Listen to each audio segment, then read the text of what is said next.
makes me, I can't do it. Ara. Hindi ako din password. Tapi. Wala ka takip. Bakit? Which password? I swear,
Hello, Cherry.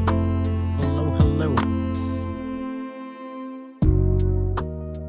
Ang lakas pala nito. Ang lakas pala nito.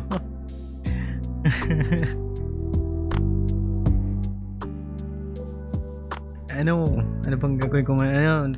Tatapusin ko na tong sobrang tagal na nito. It's almost done, pero ngayon pinapakinggan ko siya ngayon. I think I wanna change a lot of things. This is for a client.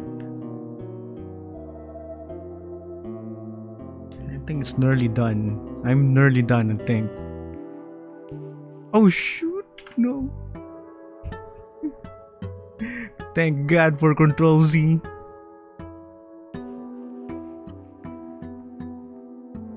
Kamusta ka naman, Cherry?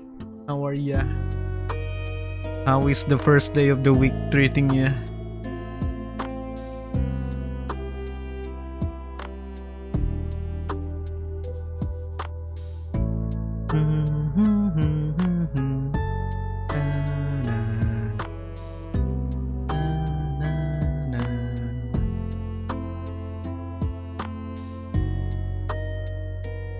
First day pa lang pagod na ako. Ano ba? The corporate world ba? It's getting to ya.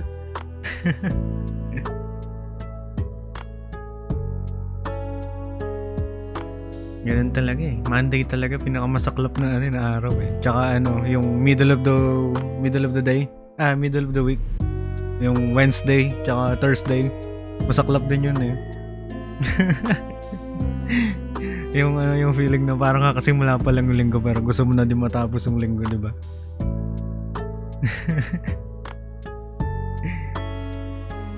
Lalo na yung Thursday tapos hindi mo pa sahod. Oh my God. Yung sahod mo next week pa. Hindi ka masaya kahit Friday na. Friday ka na Friday na malungkot. Ang tawag na doon yung Pecha de Peligro. How are you? I'm doing fine aside from my Twitter getting the nuke. I'm still suspended on Twitter for some reason. Wala pa akong reply from Twitter on what they're doing. And I don't even know why I got suspended. Yeah, I have no idea why they did that to me. I did nothing wrong. I was just using my account normally. They were like, paggising ko ng umaga, kagaling ko lang sa palengke. Pag uwi ko, magbubukas sana ako ng Twitter. Pagtingin ko ng Twitter ko nakalagay, suspended. file an appeal. I'm like, Nani? What did I do? Nakakayamot yun. Parang tuloy. Yung alam mo yung yung withdrawal symptoms. Yung like laman ng Twitter tapos biglang one day wala ka ng Twitter bigla. All my followers, all the escalators gone. No. Yeah. Bigla na lang nawala. Yeah, bigla na lang nawala talaga. Hindi nga ako makapagbukas ng Twitter. Nakalagay doon I exceeded na daw yung yung pwede ko ma-view yung tweets. Wala. At talagang sitting duck lang ako na hintayin ko lang yung appeal. Gaya niya. Humugot pa. Humugot pa. Si Cherry. May pinanggagalingan pa yan. Parang may pinanggalingan. Wala, trip lang. Pero ayun, malungkot. Walang Twitter. Hindi ko nga ma-post yung yung schedule ko. Nakakainis. Ang ganda pa naman ng schedule ko this week. Jam-pack yung schedule ko for this week. I have a lot of new things. Hindi ko tuloy ma-announce. Pina-upload ko na lang kay Mochu, but we do have a different set of followers, so not a lot of my followers saw the thing. We have different audience.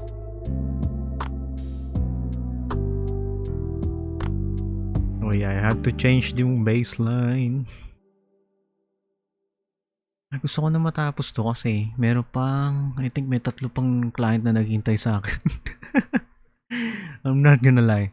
Itong mga past weeks talagang yung creativity ko, yung drive to create is really way down low.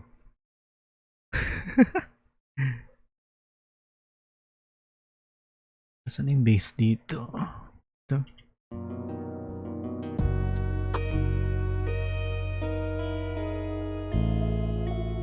Oh yeah, ginawa ko nga palang simple yung baseline. Hello Module 26. Pilo na rin yun. Pillow case. Welcome to the stream. Pillow. Ang nakalagay. Pillow. How is you, Module? Hello? Pillow. Wait, have we met before? Pillow yun. Wanna join a streamer collab? Not really. Wait, I don't remember if I know you or something. Do I? I apologize if I do. But this is your first time chatting on my stream, so where have we met before? Ano naman, sige. Ano naman? What kind of collab? Prop and Sick. Prop and Sick? The one from Kiwi? Oh, no. Prop. Kiwi, Prop and Sick. Harukatsu? Extra phone. Yung not really ni Esk. Case yun. Pero kung bumili ka ng pillow, You might meet me from another person. Prop and Sick. I remember playing Prop and Sick with Harukatsu. That's the one that I remember. Is there a chance that you have mistaken me for someone else? But yeah, welcome to the stream. I am Eska. I am a variety streamer / digital music, digital composer / amateur voice actor. Part-time nuisance. Full-time broke.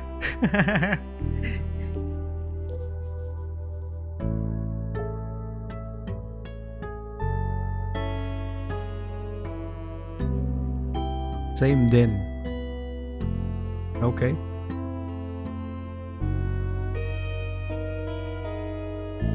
Relate sa full-time broke.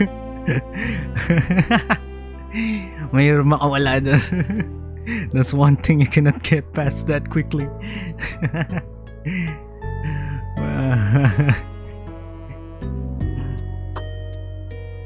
This is why I'm so keen on finishing this, Because I have bills to pay. I have bills to pay. I'm like forcing my brains to create. You know what? Equalize ko muna to.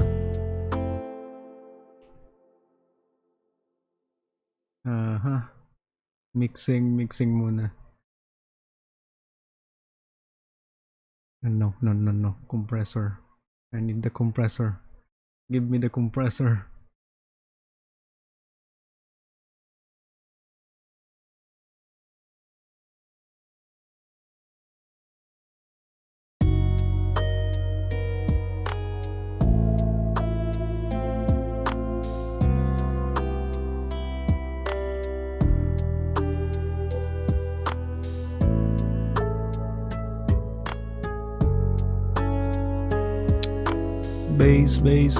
Bass. Nasaan na yung bass? Did I put the bass? What the hell? There we go. Oh my god, this is so loud.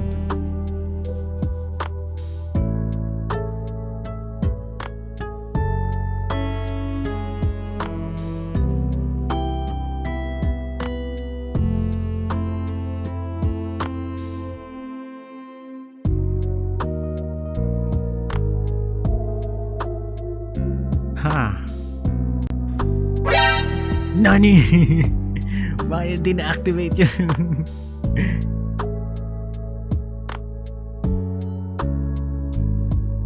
Dalawang kick na ginamit ko. How do I... Oh.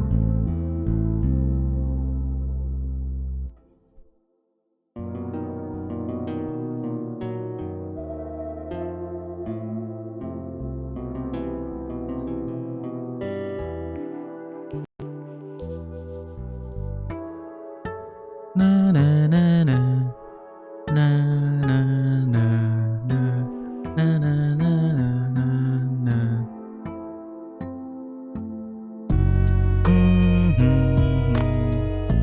Oh my god, the fried bass. Wait. I fried the bass.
Go back.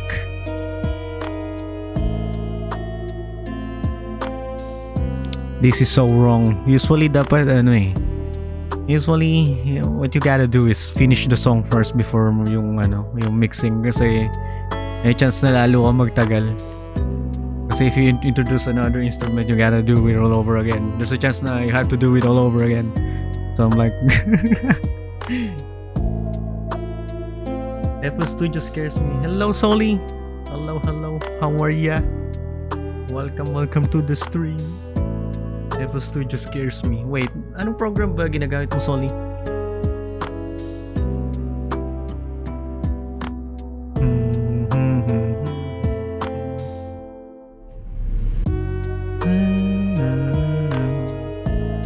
Reaper for mixing. I have never used Reaper. Ay, familiar ako sa yung Reaper plugins.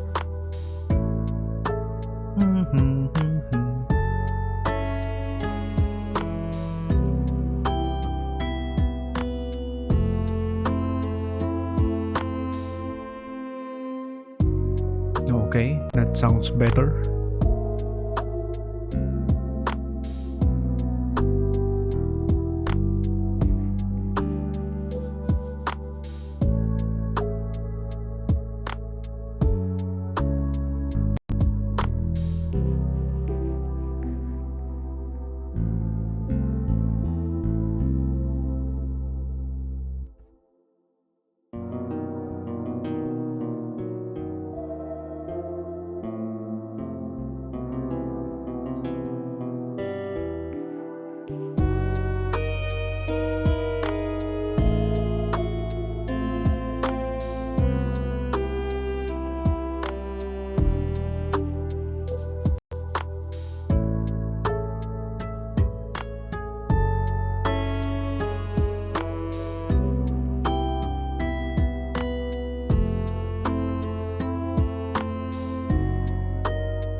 Nuggy.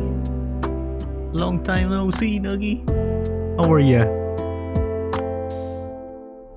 Oh yeah. Tell me if been so long. Is this giving me horror vibes for some reason? What? Really? This is supposed to be a chill beat. I'm alright, just sleepy. How are you doing? I'm doing okay, I suppose. Aside from my Twitter being gone. Nook from the orbit. I guess, I know. I went for a more mysterious vibe. Because si Kiefer, yung client ko, is I think he's a scientist VTuber. So I went for a more, what do you call this, mysterious vibe.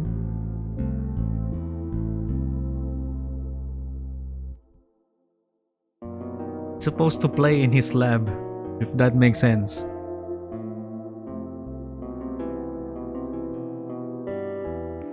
While he's doing his, I don't know, his science stuff.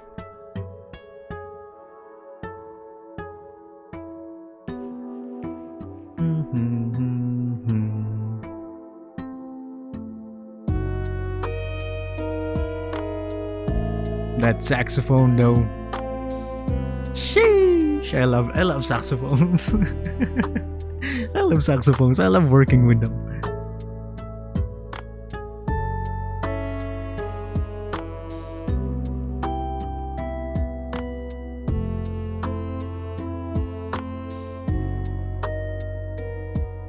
I don't know what else to change with the song actually.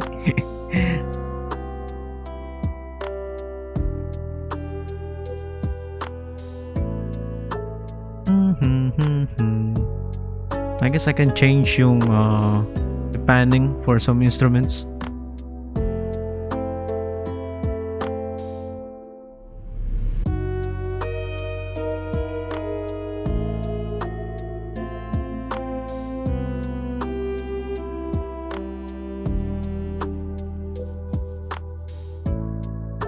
And I have to change yung verse 4 because it sounds so similar to the first verse.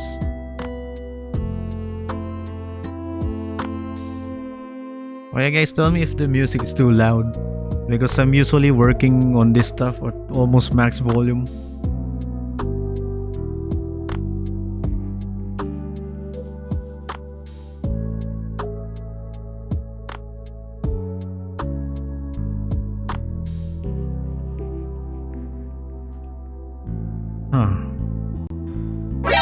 Nani? What happened to this?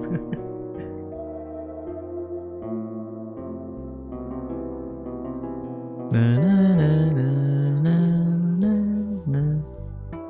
Na, na, na, na, na. Na, na, na, na. Na, na, na, na, na, na.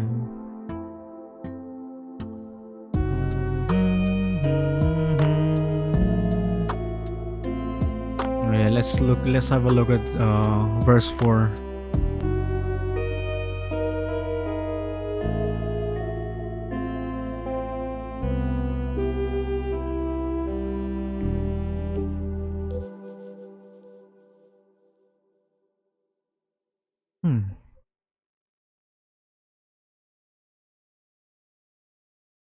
I wonder if this will work.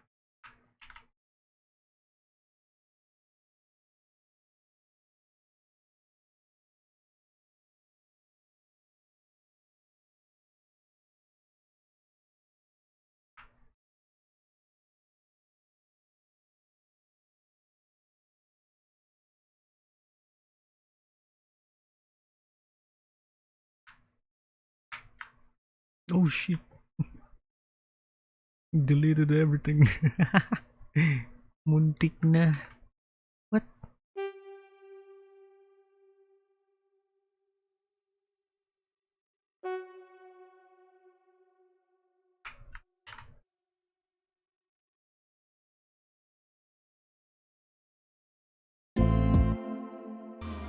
Wow! I didn't see you there. Hi, Meska, your friendly barista.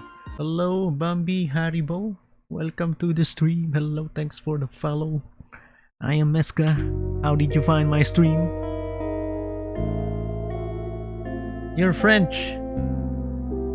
Hello, hello, welcome. I have to say I don't know a lick of French. I have no idea. So I hope you're good with English. I hope you're good with me just speaking in English. I can't speak French. I can't read French. But how are you? Welcome to the stream. Again, I am Eska. How did you find the stream? Where you just randomly scrolling through music streams?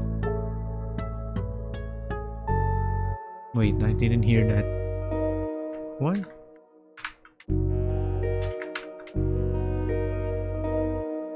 Ah, this won't work. This won't work.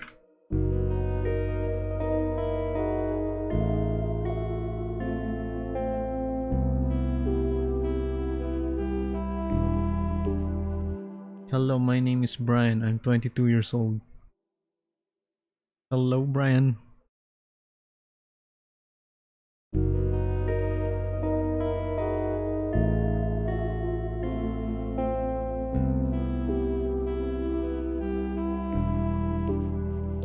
Nah, this sucks.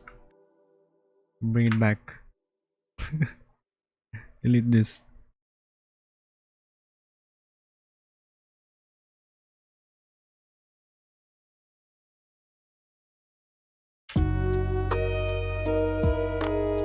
My firm French. Okay.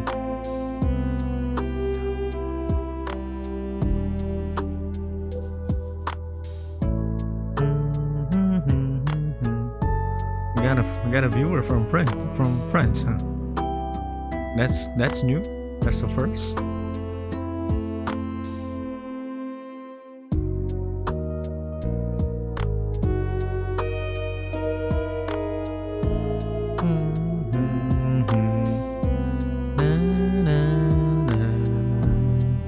Happening to you, bro? Hey, I see. Hello. Thanks for the lurk. Hope you're having a nice day. Also, do Time you to feed use the this false tape light? piano. Inspect. City crest.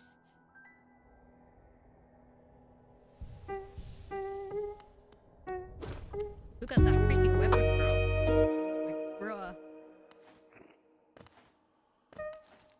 Whoa, that thing is alive?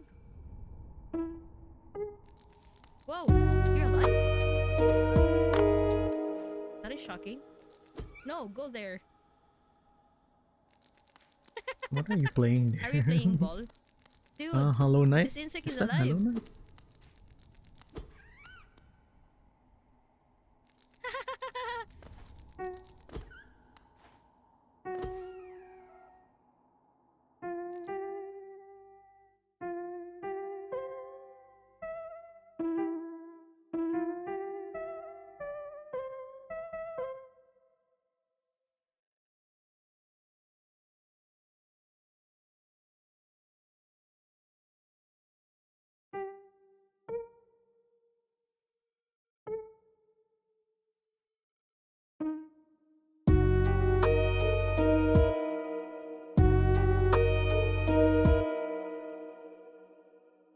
Can't even hear the tape.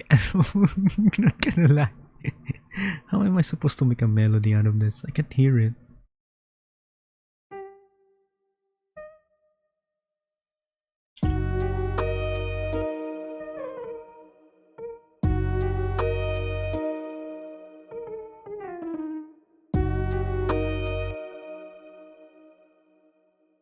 And do I have to lower the sax?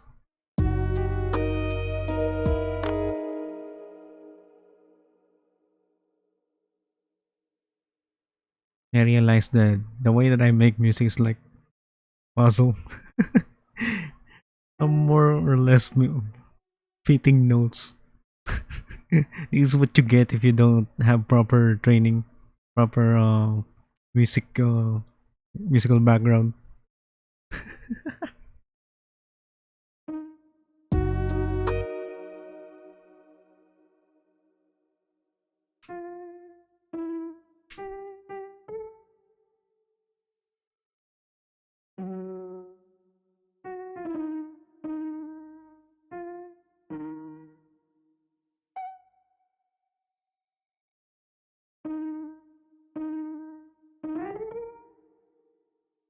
Just realize all of these are sharp.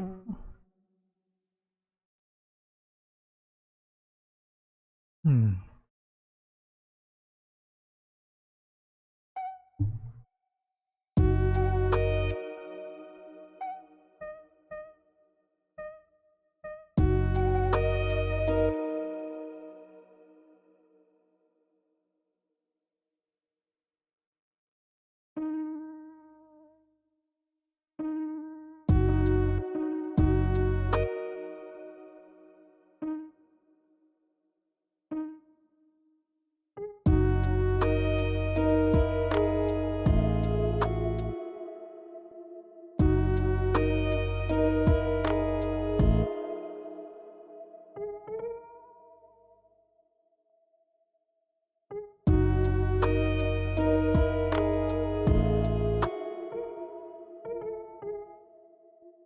Nah, tape piano won't work. Why did I put this here? Maybe if I play full chords, maybe.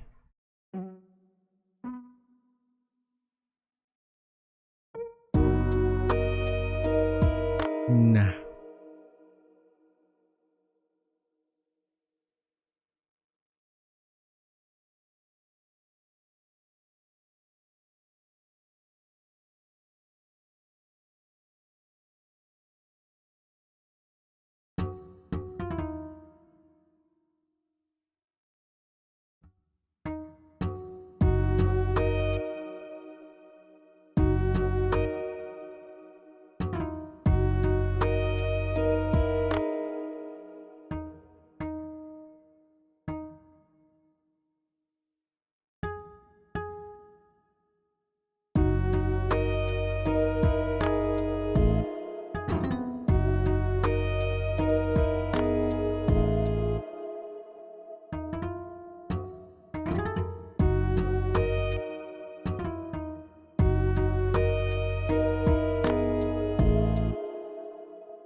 Hmm.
Hello, Code.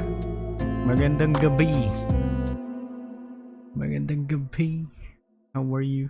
Good evening.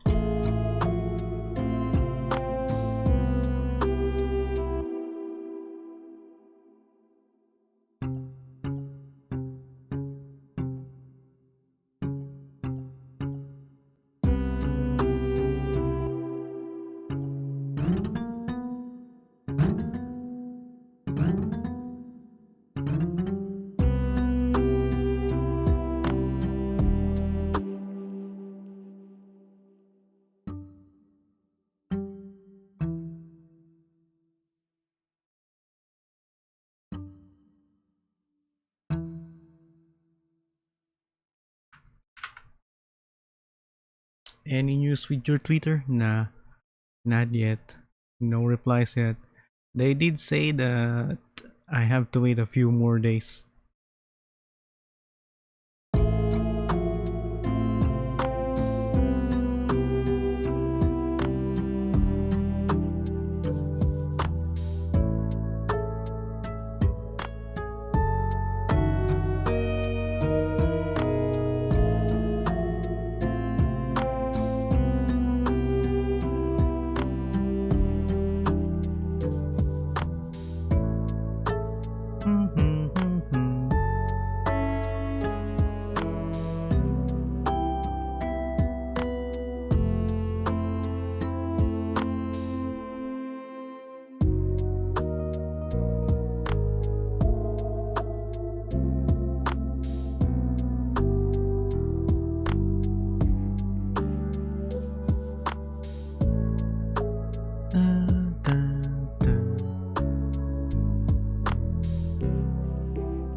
Nah.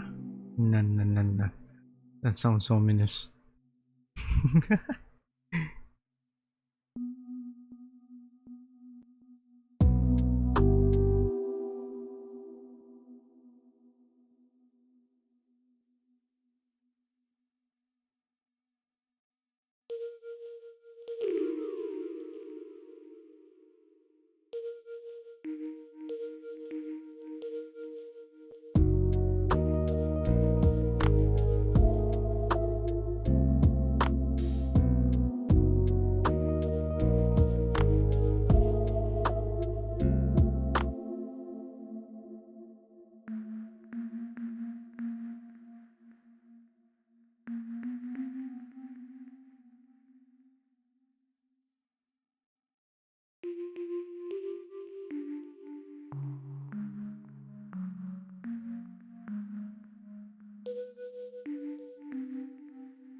Yeah, yeah, yeah. That's nice. That's nice.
Hmm.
Good eve. Ah, good morning, Rosie. Good morning. Good morning.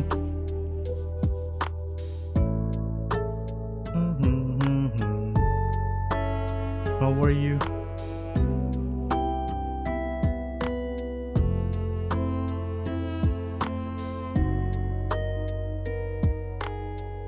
I'm nearly done with the song.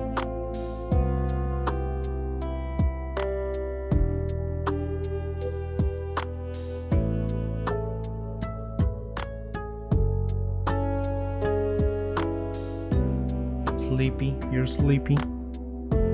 Oh, it's like almost 8 a.m. on your end, right?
I was up at 2 because a bad storm started and I couldn't go back to sleep.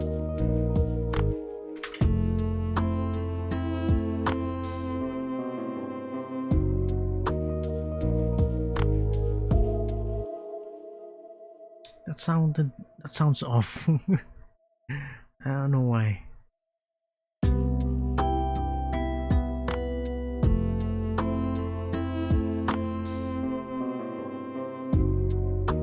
Is it still storming on your end?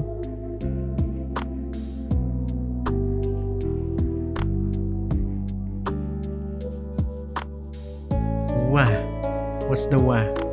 What's the wah for? Yeah, but now I'm awake. Well, have your breakfast then. Cook some breakfast. What happened? Nothing much. Rosie woke up from because of a bad storm. Oh no, she stayed up late because of a bad storm. And I'm almost done with the song.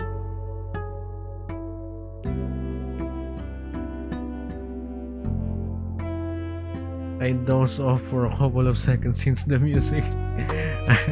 I guess I did my job then.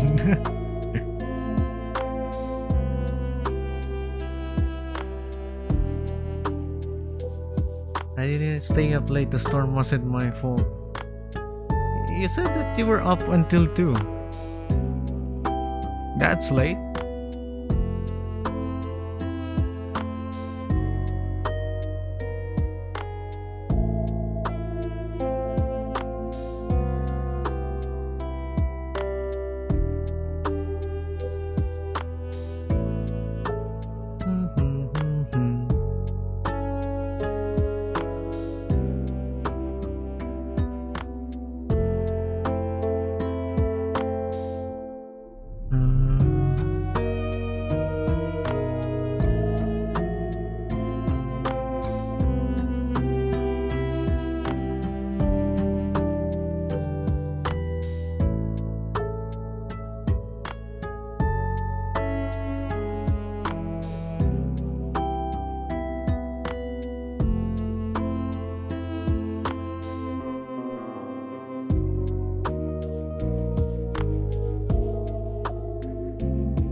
that that part felt like it's gonna go somewhere and it didn't. I gotta change that.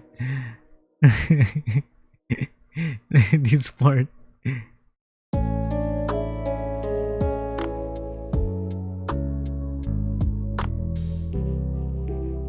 I think I need to copy this here.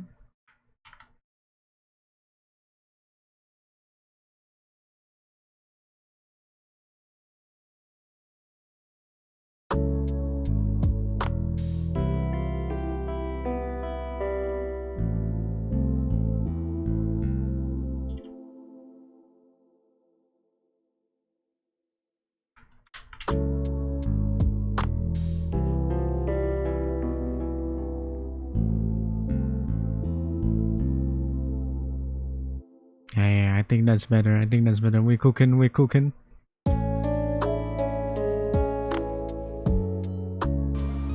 Wow! I didn't see you there. Hi, Meska, your friendly barista. Thank you for the follow, me compo. Welcome to the stream. Thanks for the follow. How did you find my stream? How are you? I am Eska. I am a variety VTuber, variety streamer, digital music composer, also an amateur voice actor.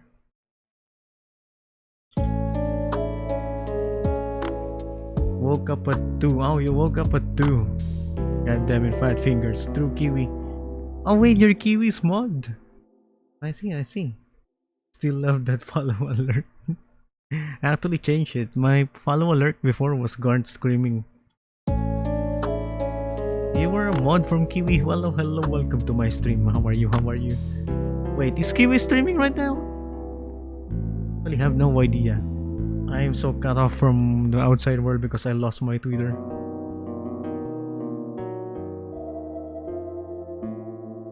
But thanks for the follow. Thank you. I really appreciate it. We're very near to our follower goal.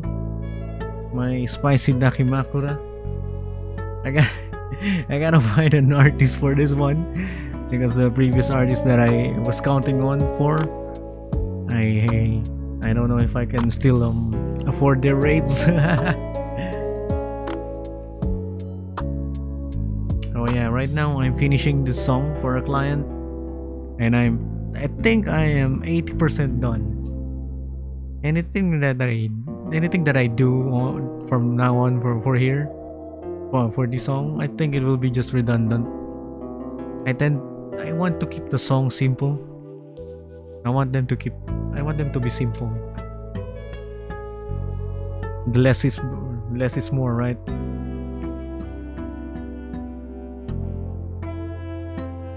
Question: do I have to be a VTuber to go on a VTuber romantic date? Oh yeah, about that, Redeem. That uses voice mod, but I have not installed voice mod. I forgot to install voice mod again because I deleted it for my PC months ago. Wow! I didn't see you there. And that Redeem Hi, Meska, uses your that, friendly barista. so I can't activate it right now. But yeah, you don't have to be a VTuber. It's actually one of the most parasocial stuff on my redeems. Hello, Swiss Pottery YT2. Thank you for the follow. Welcome to the stream. Here's a pipe bomb. What? You're playing Left 4 Dead? Oh my god, FL Studio, I really want to make a song of that. I mean, as long as you have the software and some plugins, you can do it. But thank you for the follow. Hello, and welcome to the stream. I am Meska. About to get up and get a bowl of ice cream for breakfast. Really?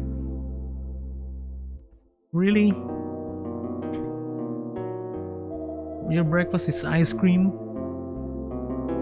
You're asking for a stomach ache. That's what.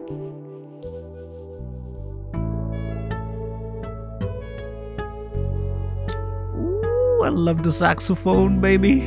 Talk to me. Talk to me, baby. Yeah, baby. Talk to me. It's been scientifically proven to improve your mood. I mean, you're getting high on sugar. That's what. It's the sugar rush.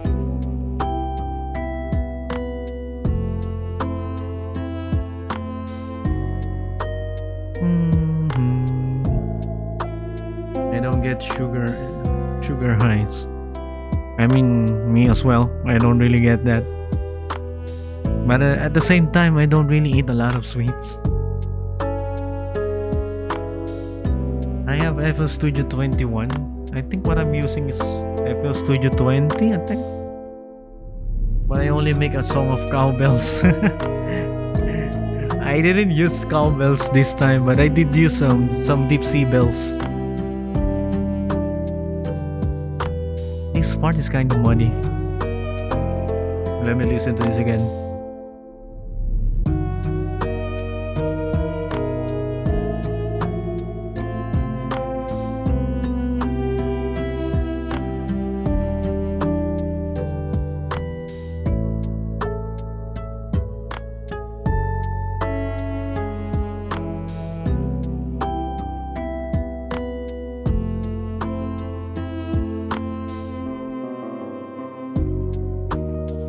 I think it's fine.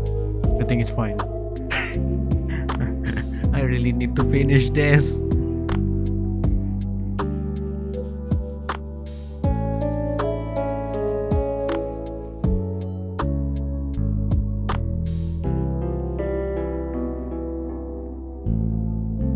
I think we cook.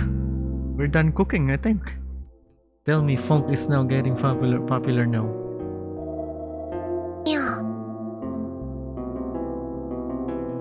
Funk? Is that the I'm not entirely familiar with funk, but I have heard it. I have heard of it before. Funk. Let me refresh my memory.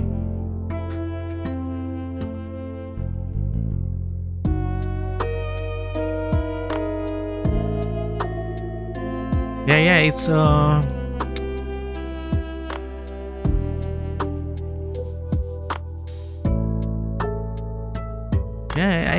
I think I know this because it's like adjacent to lo-fi music. But it's more on the hip hop side, right? That's what I remember.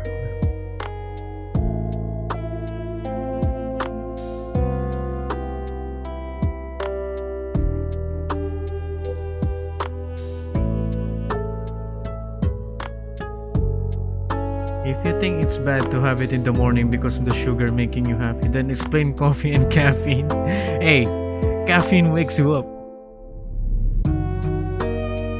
Sugar is sugar. After burning sugar, you kind of feel tired, right? I don't know. I'm not a medical expert. How do I download like others cowbells? Like Cordell's cowbells. There's a lot of sources on the internet. I cannot pull out a link right now. I usually find mine on Reddit actually. The plugins that I use, I just search it on Reddit and they have some links there. I'm using for the synths, I'm using Synth One, that's free. And then you can get presets for it around the internet. You just have to search for it. Let me show you. Synth One. I use Synth One. This yellow thing. This is Synth One. You get all the cowbells and thingy here, but you have to find presets for it. Although you can actually make your own. You just have to experiment with these knobs and everything, which I cannot teach you because I do not know. And I haven't yet tried making my own synths. I usually download presets. I cannot for the life of me understand what's happening here. Look at this. Look at this yellow thing. All these knobs. and they told me this is one of the more easier synthesizer, digital synthesizer to use. So I don't know what to tell you, man. Looking at this is just bunch of numbers to me. If you turn the knob left and right, these things, they change how the sound comes out. The arpeggiator, yeah, the how many times it repeats the same note. I think. Yep. I wish I can tell you how, but yeah, it's better to ask for an actual expert or watch YouTube tutorials. That's where I get this from. All that I do, all that I've learned, most of them came from YouTube. And also, coffee doesn't wake you up, it just blocks the receptors in your brain that tell you you're tired. I guess. I'm not gonna complain though. Still does its job. It still does its job. And it's yummy. I think I know one YouTuber who has the best cowbells. I bet there's someone out there who has the best bells out available. And I guarantee you, not a lot of them will share. I love being evil. Wow. You're revealing your villain arc now?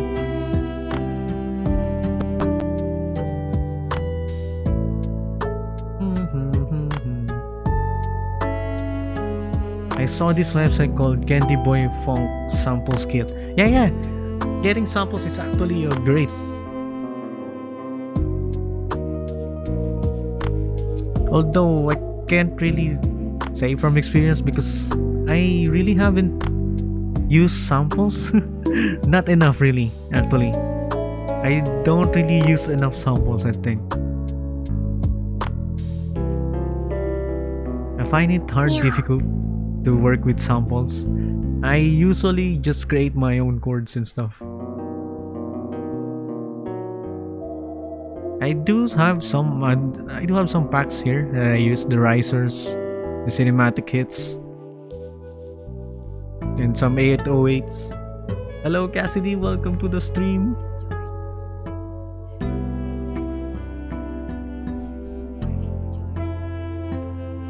Hello, welcome back. How are you? Wait, let me pause this. I wanna watch your clip. What are you doing here? What is this? What are you playing here? That Roblox? Oh man, 349 MB. This will take 3 hours. Oh, Escadiers, I've always been evil. Oh no. Nice. Gosh dang, I'm so surprised. Wait! Oh, we did! Oh, you're playing DVD. You're playing DVD. Shit. The screaming. Did you win? I couldn't see it in full. I think you escape. I did. Oh, you did. That's nice. I have little experience with DBD, and what little experience that I have is just suffering. Non-stop suffering. I always get hooked. And whenever I'm the killer, I always get duped. And the survivors just run circles around me. Beam me with the flashlight. Non-stop dying and non-stop playing. DNB fonts are very painful to hear.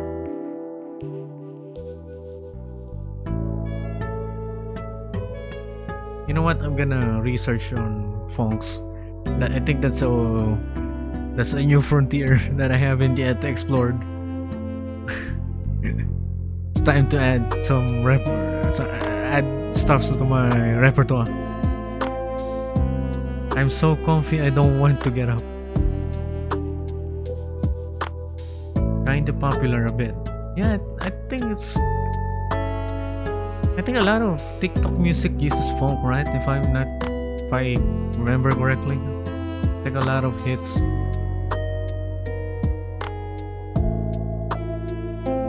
Yeah, I gotta tap into that. It's a new frontier. I know some good funk songs if you want. Yeah, you can. Wait, do I have a server for it? Do I have a channel for this? Rosie. You can create a channel for me on the server for song suggestions. I think I don't have one. Bet. Oh yeah, if you wanna join my Discord, here are my socials. Not just ignore my Twitter for now because my Twitter is just gone. Twitter decided I shouldn't be part of the website now. I'm still waiting for the appeal. Hello, Escobechi. Wait, why? I remember you. Beeps and Boops. Yeah, I do have the Beeps and Boops channel. Yeah. You can put the song recommendation there. Beeps and Boops. I remember now. Thanks. Hello, Escobechi. I think I remember you. I saw your name before and I was like, huh, why does your name sound similar to mine? I'm from Twitter. Oh yeah, I remember you. I remember seeing your name and I was like, why is your name similar to mine? I was so... I think there was a whole day that I was fixated on your account, I think. I was trying to decipher why is our name similar and trying to figure out where it came from. we same. And how are you? I recently made a playlist for the other dude I mod for, Jack, so I gotta know, would you like a playlist, Eska? I recently have Spotify Premium back.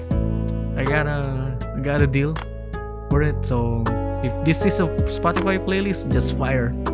Put it there. You have 493 funk songs in Spotify. You're that addicted to funk songs. 493. It's like all the number of Pokemon up to Diamond and Pearl, I think. 493.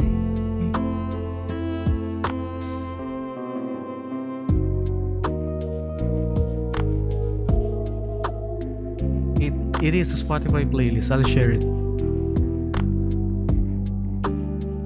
Yeah, sure. Me like some new songs. You know what? I think I'm done with this song for now. What I'm gonna do is export this.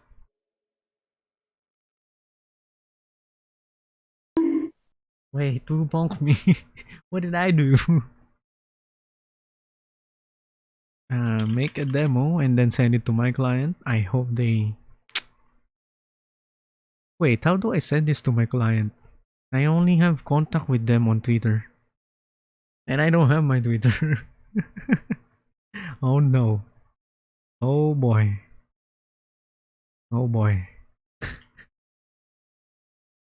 Wait, how do I do this? Calm down. Think this through. I think I have their email, I think. Send the playlist and also a good folk song. Let me see. Beeps and Boops. Oh, there we go. Oh yeah, this is funk, alright.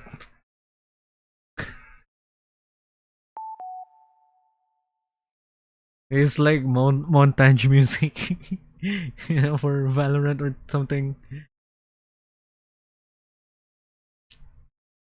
Kill streak on COD. I'm downloading to Funkit.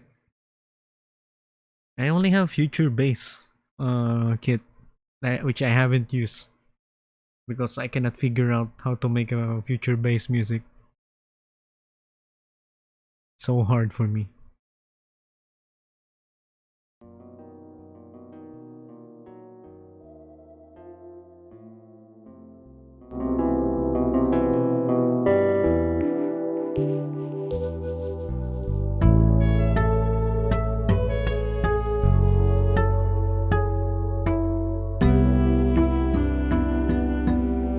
That's some good Brazilian funk.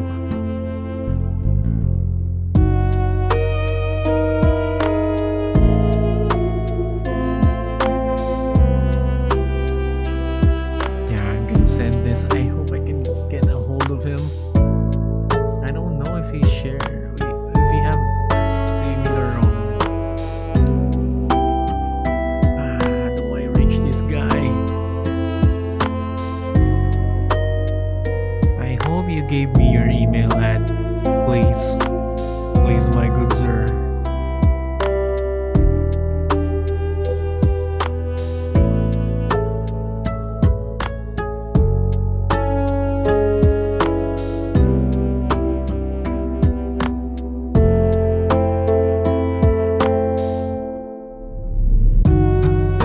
Oh yeah, this is his. Oh shit! This is Kiefer's lore. Oh, a researcher studying the advancements that can be unlocked from the void. One day, the void stared back. He formed a symbiotic relationship with an ancient void being. Now, he spends the day studying the void as the researcher, and at night, he takes the souls of those who has debts from dealings from the void as the Reaper. I thought he was a scientist. Oh, I guess it's the researcher part. He looked like a scientist. Oh no, he didn't give his. Oh yeah, there it is. There it is. The email. Thank God. Thank God he sent his email. This is one downside of losing my Twitter account. It's so hard to put out my name out there for more commissions, and then to contact my clients.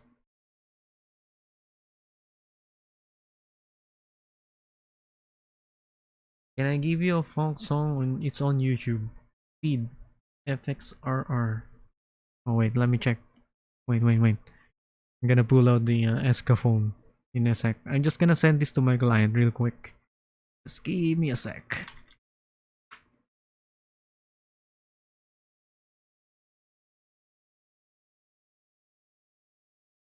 I'm just gonna compose an email real quick.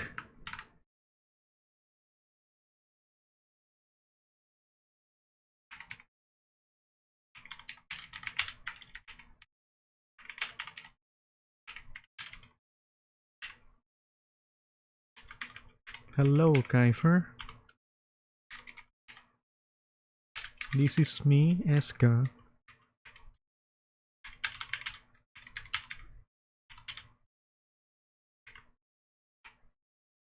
Here is a demo of your song.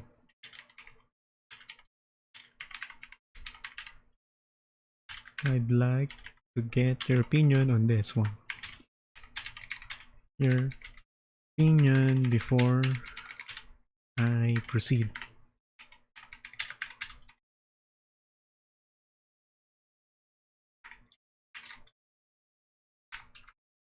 Thank you.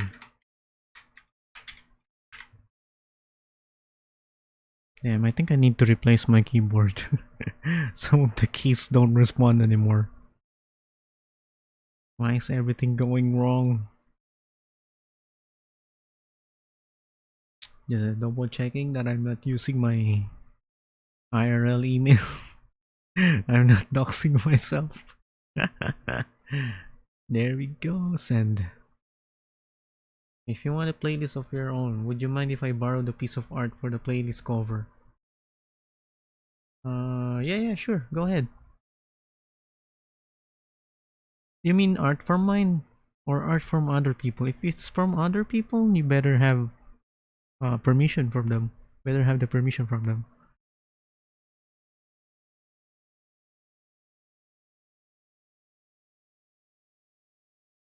From me. Okay, yeah, go ahead, go ahead.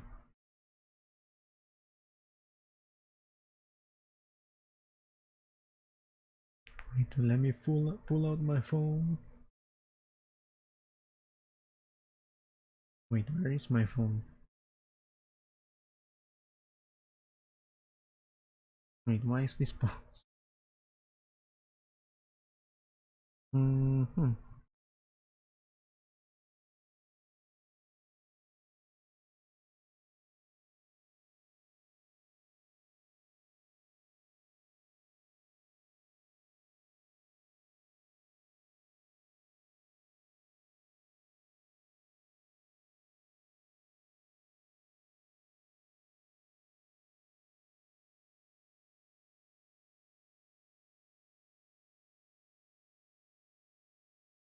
Wait, I haven't added it. Oh, this is weird. Happening here? It's just black screen. No, happened. Yep, there we go. I'm back.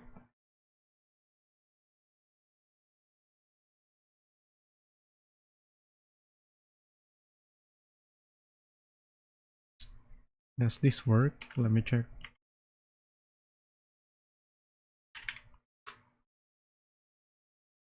Wait, it doesn't work. Wait, not song request. Yeah, I know. I'm just gonna pull out my phone. I'm trying to remember how to pull out the Wait, let me check the YouTube thing. There we go.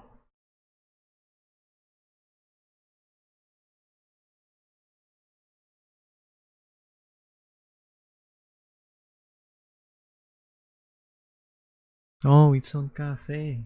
I see.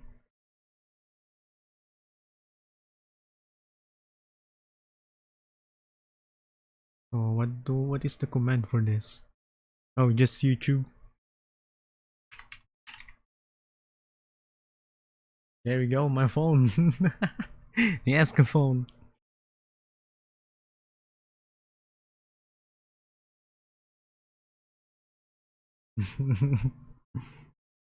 YouTube.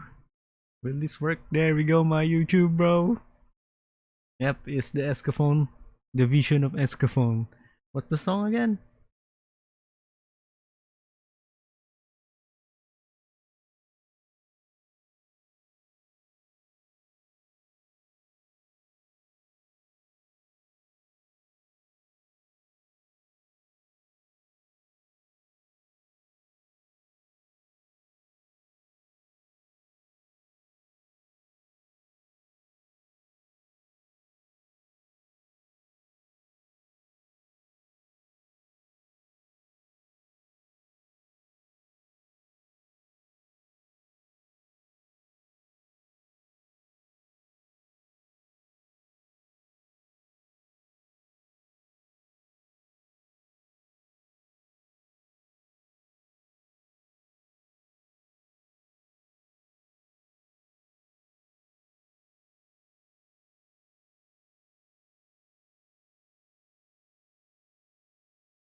I can appreciate it.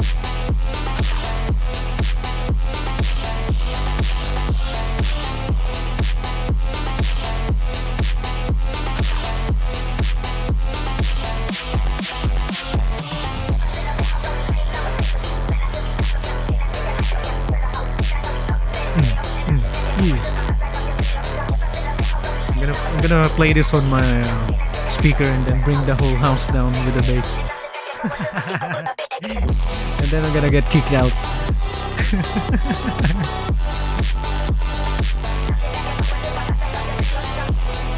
Finally got the chance to use my Escaphone.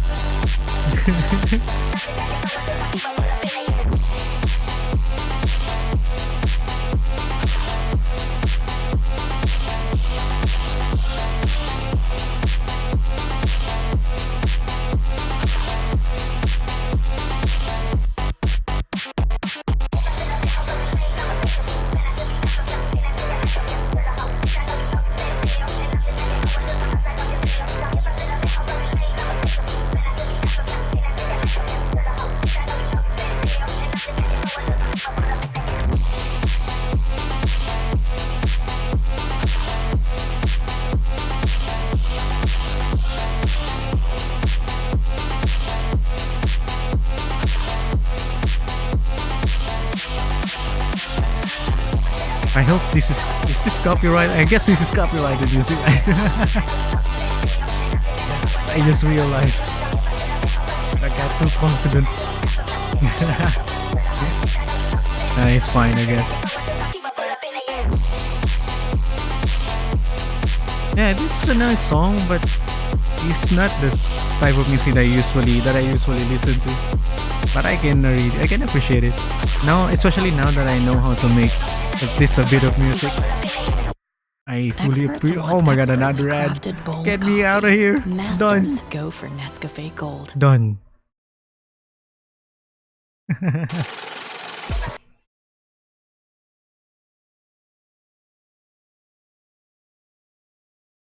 Oh wait, Rosie, are you here?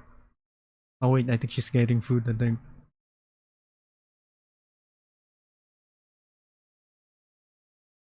Hey guys, are you up to watch some YouTube videos instead?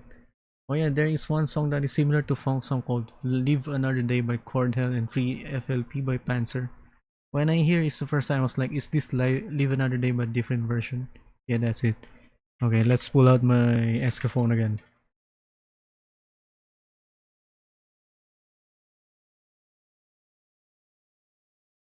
Live Another Day.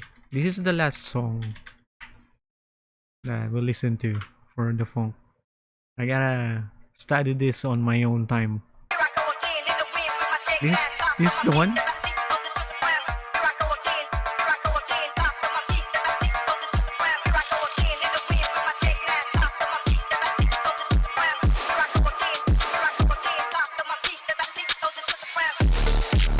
Not that. This is not it. Which one? This one. It's called Free FLP.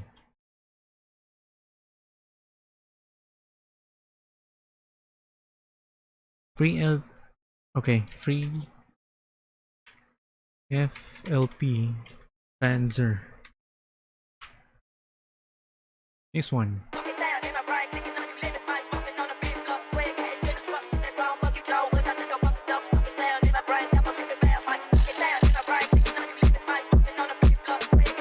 Okay.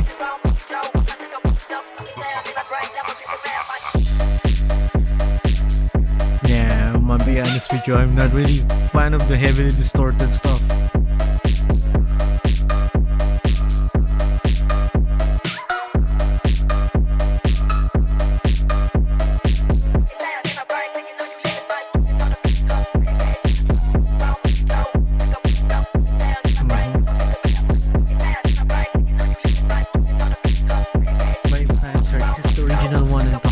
Different version.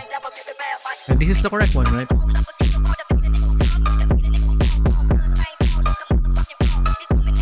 Man, I love my Escaphone.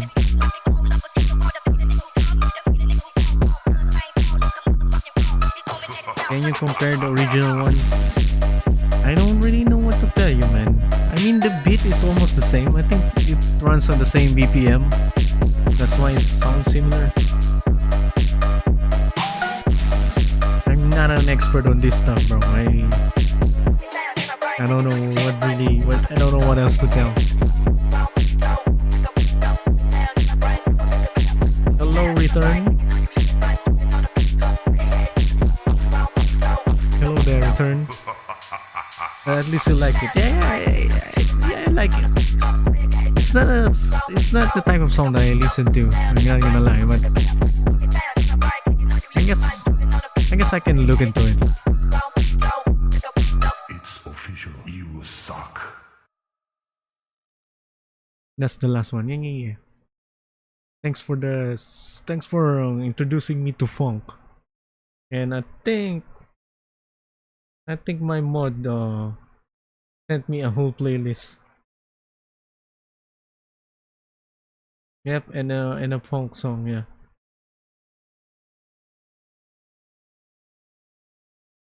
the beeps and the boops. But if you wanna engage in more music talks, yeah, you can join my Discord server. I just realized now that I have a whole channel dedicated to music. I just realized, or I just remember that thing. Here you go. And I'll be planning some stuff with my Discord server as well. You know, while waiting for my client, let's watch some YouTube video, okay? I've been missing out on some gig videos. Would you like to watch this with me? Gotta go cause I have something important to do. Okay, thanks for hanging out, Swiss Buttery. And thanks again for the funk. Goodbye. Have a nice day wherever you are. And thanks again for the follow.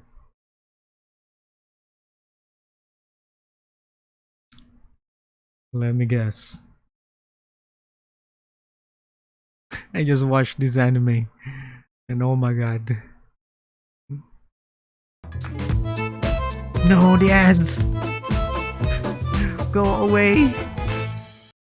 What the heck is the ad? Why am I getting ads with this Ubisoft? Blah blah, Giga likes Isekai. I am shocked. I want you to cast your mind back for a bit. No, wait, too far. It's summer holiday in 8th grade and you've just discovered anime. Mirai Nikki is close to peak. Akame ga Kill was the most tragic thing you'd ever seen. That scene where Kirito gets his second sword and shouts out, "Starburst or Stream!" was the goddamn coolest thing you'd ever seen, because of course it was. You were 13. Everything was cool. You didn't care about character development. You didn't think about story structure. You heard a quote like, "I'm a gamer." Not because I don't have a life, but because but because I choose to have many. And you thought to yourself, damn, that's deep. That's deep. I'm 14. Were you cringe? Hell yeah you were, but you know what? You enjoyed yourself, and that's what's important, even if you can look back and think, God, what was I thinking? But what happens when you find a show that stops trying to run away from that cringe? It embraces the cringe, distills the cringe, knuckles down and envelops you in the edge-fest, high-intensity, full-blown world of cringe you thought you'd grown past and refuses to apologize about it. I need more power. You get the Eminence in Shadow. Anime has been absolutely killing it lately. 2022 was not only full of surprises, but shows that pushed the boundary of anime. Modern classics that stamps their mark on the scene and will stick with us for years to come. Eminence in Shadow? It's not one of those shows. This is every 14-year-old teenage angsty fantasy turned up to 11. It's edgy, slugged through it's it. horny. I finished it might well just be the new king of trashy isekai, and it's by far the most goddamn fun I've had in the genre for years. ReZero, Slime, Mushoku Tensei, all brilliant shows we've gotten in the past few years that absorb you into that intricate world and have shown us how truly great isekai can be. If these three shows are the 3-star Michelin meals of isekai, this is Eminence in Shadow. The newest one. And this is me. But how did Eminence in Shadow get me to embrace the cringe? Giga, do you fantasize about getting hit by a truck? Is this another case of me having isekai brain rot? No, okay, I haven't forgotten what good I think I'm gonna like Eminence of Shadow better if it was not an isekai. Because it was actually interesting for the first part when he was going around like kick-ass, just beating up goons as a regular dude in a ski mask.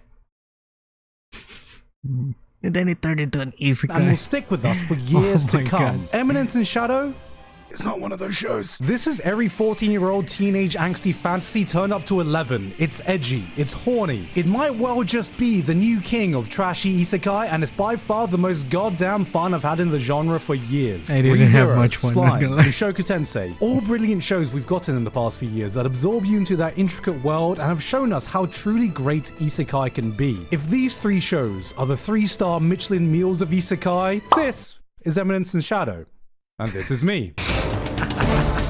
Yeah, it that shit. But how did Eminence in Shadow get me to embrace the cringe? Giga, do you fantasize about getting hit by a truck? Is this another case of me having isekai brain rot? No, okay, I haven't forgotten what good anime is. I still remember my best of 2022 anime list. I still remember Chainsaw Man. Speaking of which, Chainsaw Man itself is having a collaboration with today's sponsor, Wow. Nikkei. Cool.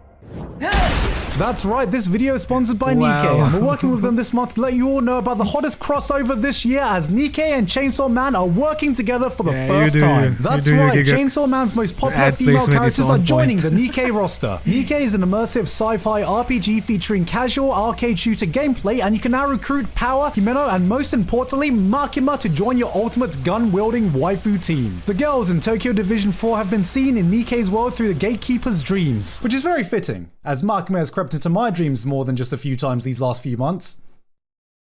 Nikkei has given Makima, Power, and Himeno their own newly designed unique weapons that are different from the anime itself. Not only remember that, this, but during battle you'll be able to I remember this crossover when it came out, and Makima was wearing a long coat covering her ass, and there was an uproar because of it.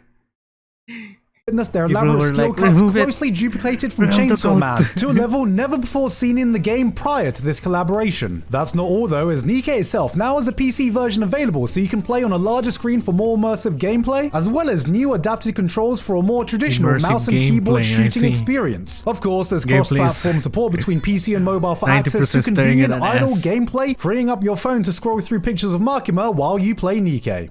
So, what are you waiting for? Head to the link in the description to download the game today to experience the Nikkei and Chainsaw Man collaboration in all its glory. Thank you to Nikkei for sponsoring me today, and back to the video. I know what you're thinking, but look, it's been 1 whole year since my last isekai video on this channel, and the tax has to be paid. White girls have true crime, Gigak has bullshit isekai. But contrary to popular belief, I don't just blindly recommend every trashy isekai that airs every season. And before you go, yo, that's cap, this is my face when I'm saying it. Look at this serious face. Do you see how deathly serious I am taking this? Yep, I you're would serious, never I mislead guess. you on something like this. That's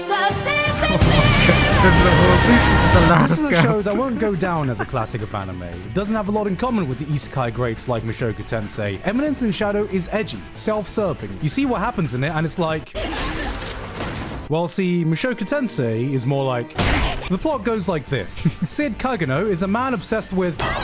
But unfortunately, he gets hit by a truck and dies. Reborn in a fantasy world, he continues his pursuit of power. is a secret organization, Shadow And so Guardian, begins the the only story. one The that can organization fight fought for completely the unaware alien of under the alien. I give up. The big issue I've had when trying to talk about the show to anyone is that as soon as I open my mouth to explain anything that happens, I instantly lose anyone listening because everything that comes out of my mouth It's sounds generic. fucking stupid. Because it is fucking stupid. The main point It of is this so show is that generic. Sid makes up the most dumb, convoluted, fanfiction.net, Tumblr-ass plot developments he can think up on the spot, and it turns out to be true. The man has no investment in the people around him and what's going on. He's just role-playing his perfect isekai power fantasy story, and everyone in the world is forced to dance to his tune. On one side, he's Shadow, incarnation of vengeance, entity of the night, slayer of pussy. The man fucks without losing his Slayer virginity of because what? he never loses. Shadow is a man who based their entire personality over listening to My Chemical Romance once. This is what people who shopped at Hot Topics saw in their mind's eye. Shadow's the type of guy who would say, You know why they call it the Dead Sea? why? Because I killed it. But on the flip side, he's plain old Sid Kagano, a guy devoted to being an invisible NPC. He background wants to character be who an won't stand NPC. out, won't attract attention, chasing his dream to be the ultimate real-life stupid. NPC, which... Hey guys, I'm in New York City just hanging out. Honestly, it's not hard to do nowadays. The thing is, he will refuse to break character no matter what. And I really mean no matter what. His sister gets kidnapped and tortured. His school is the target of a terrorist attack. There are classmates getting murdered around him left and right. And the first thing that goes through his mind is, alright boys, it's NPC time. How can I give myself the most pathetic death possible? As Shadow, he will literally commit to robbing a grand piano only to transport it to an underground cave so he can ominously play it with the lights beaming down for the ultimate edgelord look. Just stupid. Stupid. The man is more dedicated to his role than Jake Paul is to playing an asshole. He could give Daniel Day-Lewis a run for his money in his commitment to method acting. Oh, okay, so this is like a parody of Isekai? Kinda. Comedy is subjective.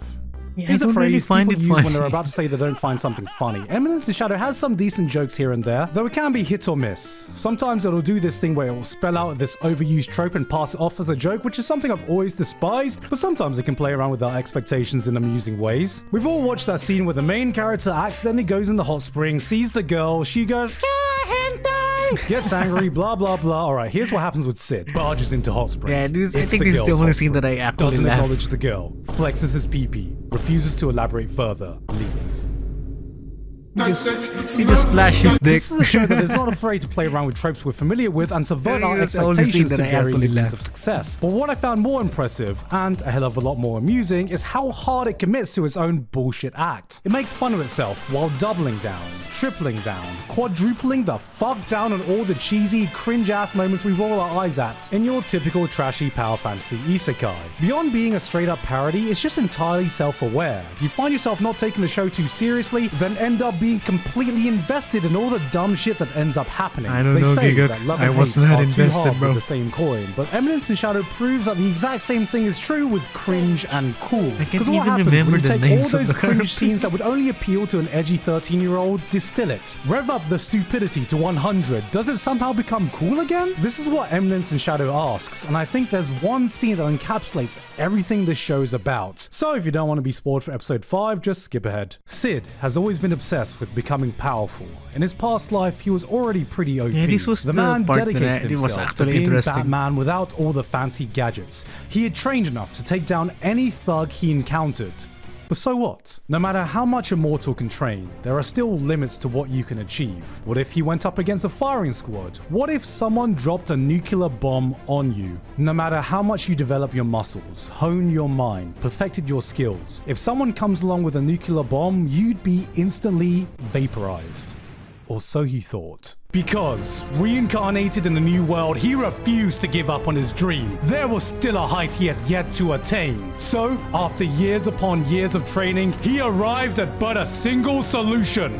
That's right. Become if the nuke. I don't want to be vaporized by a Become the nuke nuclear himself. explosion, I must simply become the nuke. Yeah. You're so fucking stupid. So stupid. I am atomic. I am atomic. So fucking stupid.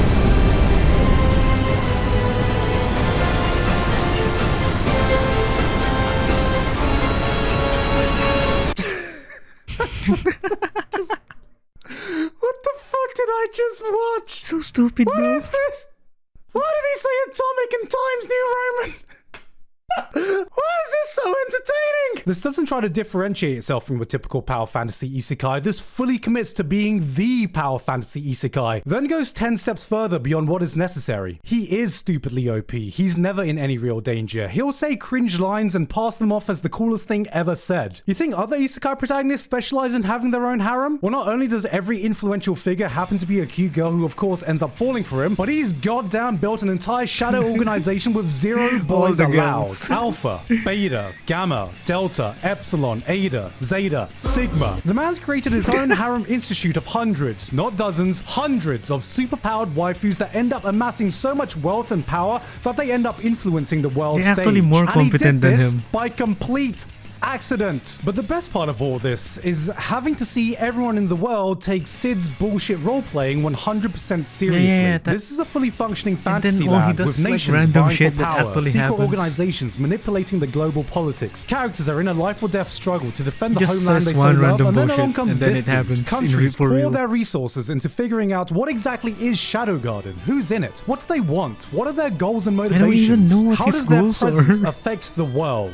And meanwhile, Sid's just there like, hee Shadow Man say power. Everyone is playing Game of Thrones while Sid is playing Dungeons and Dragons, except he is every dungeon master's worst nightmare. Someone who just makes shit up as he goes along, breaks every rule of the game, ignores the big shiny thing that is shouting, "This is the plot!" but is incapable of rolling anything but nat 20. And so everything he ends up doing has real consequences to the world around him. A lot of people have compared this to Overlords, but I think this is actually closer to Isekai One Punch Man. And I'm gonna be honest, part of the reason I'm making this video is actually because like I'm Overlord praying better, that this the way doesn't they stop at did it. just 2 seasons. Yeah, I'm excited to get more of the Isekai greats, but for the love of God, give me 5 more double Big Mac meals of this, please. Eminence in Shadow is a series that should not work, but somehow it does. This is what happens when every single person working on an anime absolutely understands the assignment. It's a series which gives absolutely zero fucks in being cringy, edgy, or childish. Sid is a man who laughed so hard it became reality, but the more you watch, the more you get sold on his bullshit. It throws at you every trope, every cliche, every eye-rolling corny line you've ever heard in your life, and you end up eating that shit up like it's the first time you've ever seen an anime. This is what happens when you reach the peak of trashy, entertaining isekai, and I don't know what more it can Trashy, do alright. to reach even greater heights. I don't want to be the last boss. I want to be the one in the story who operates from the shadows.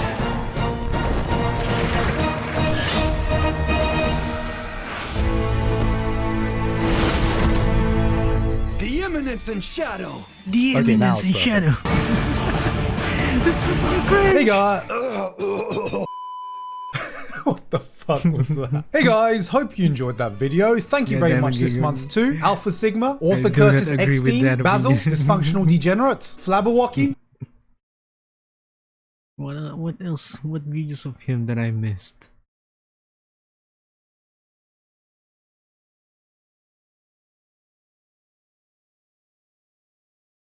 Oh yeah, I just finished watching Dress Up Darling. Actually, can you believe it?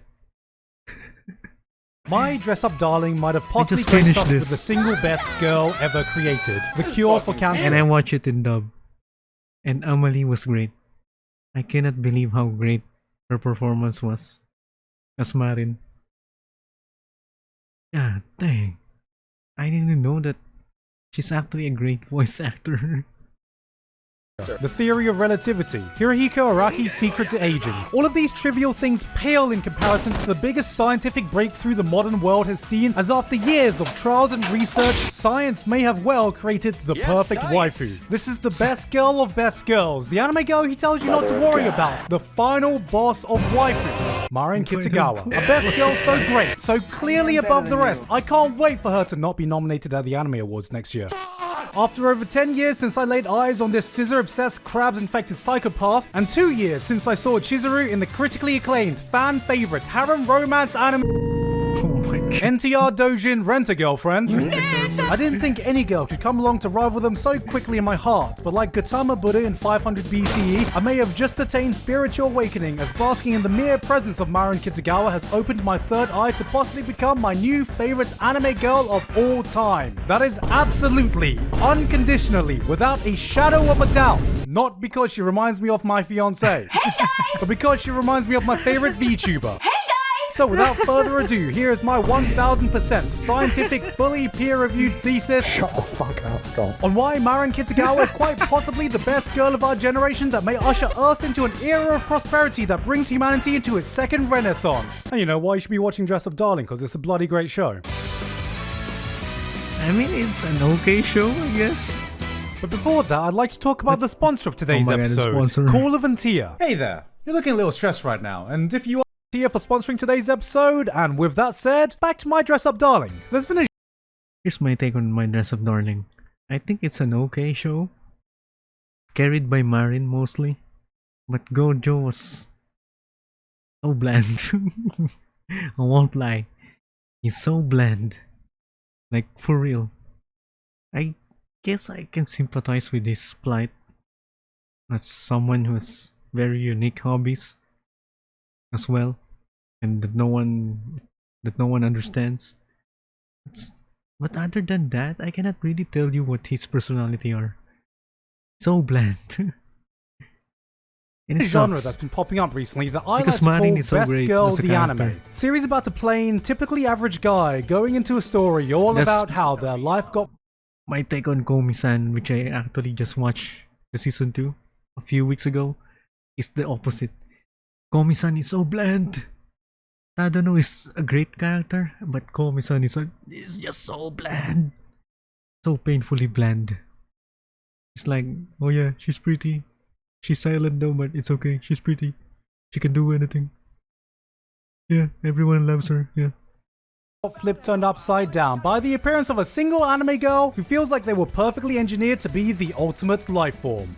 A waifu. These shows dangle the Discord girl I don't you like wish you Nagatomo. had, complete with a charming, that adorable anime. dynamic with the main lead, baiting us, and us weebs bite hook, line, and sinker, giving us hope in the darkest of places. Cause if you think there's no chance of you finding a girl like this, just remember, no matter what kind of person you are, no matter how lonely you feel, never forget that there are approximately 4 billion girls alive in the world right now. And you chose to fall in love with a fucking drawing. I've never seen a woman. I think the first time I saw a show radiate the same kind of energy without the romance was with the outerworldly horror Lovecraftian nightmare creature Umaru-chan, proving Oh that my in the God, pursuit of greatness, Umaru-chan. science may have accidentally created cancer. But all of these past attempts have now been rendered mute, as we have now found the absolute pinnacle of the genre in Yeah, My Marin Dress is Up great. Darling. Wakana Gojo has a secret. He spends his days perfecting the art of making Hina dolls, a hobby he adopted from his grandfather. He keeps to himself about it because as a kid, one of his childhood friends found out and was like, "Yo, did you just post cringe?" No, this isn't cringe. Bro, this is cringe! An experience that taught him to keep his hobbies to himself and close himself off from the people around him completely. That is until one day a girl comes literally come flying into his flying. life. That's it. Marin Did it died. hurt? First episode. When you fell down from heaven? Yeah, it looked like it hurt. She's confident, sociable, popular, but of course she too has a secret. Yeah, She's like, a weeb. Not only that, but she has a big passion in cosplaying. Anime characters, game characters, eroge characters. She wants to cosplay them all, except just one problem. She sucks at making costumes. So when she finds out about Gojo's love for making Hina dolls, despite his fears, she finds his craft incredible and enlists his help to make the costumes of her dreams. And so begins this delightful The most rom-com between the degenerate- unlikely couple as Gojo goes from making traditional Japanese dolls to anime degeneracy- costumes galore. degeneracy See, that if you're happened. wondering why Dress Up Darling was one of the most popular new anime of the season, well, the answer's pretty obvious. A charismatic, hot girl who's into anime, games, and even hentai wants to cosplay and isn't afraid to be lewd. She's like my perfect anime girlfriend! My best girl senses were tingling from just a single glance. It's almost like she was perfectly designed to take over the anime community, and that's exactly what she did. Screenshots, fan art, appreciation posts. Marin almost immediately took over my timeline and refused to leave, and you know what? When I see the internet collectively creaming their pants over the hottest new anime girl of the month, my knee-jerk reaction is the unstoppable urge to take the piss out of that girl because I'm what's normally referred to as a fucking asshole. So I went to my Dress Up Darling with all defenses up, an impenetrable waifu fortress that could not be broken no matter what. And it went a little Yeah, something me- like this. me as well. Yeah, I mean, she's That's my alright, but mentality nothing as so well. special so far. Nope. I can control this. Like every top tier anime girl, their strength lies in the quality of their blush, Yeah, and the it's hard first to time I resist saw that Marin. beet red face turn around, so hard I thought my heart was about to go into cardiac arrest. But it was gonna take more than a red face to win me over, and Marin conquered my heart faster than the Mongols conquered Asia. Marin just radiates Yeah. this charisma that commands every moment she's on screen. She's charming yet relatable, eccentric while being a grounded person. If she was born in the Roman times, wars would have been fought for her. We may very well be witnessing apotheosis in anime form.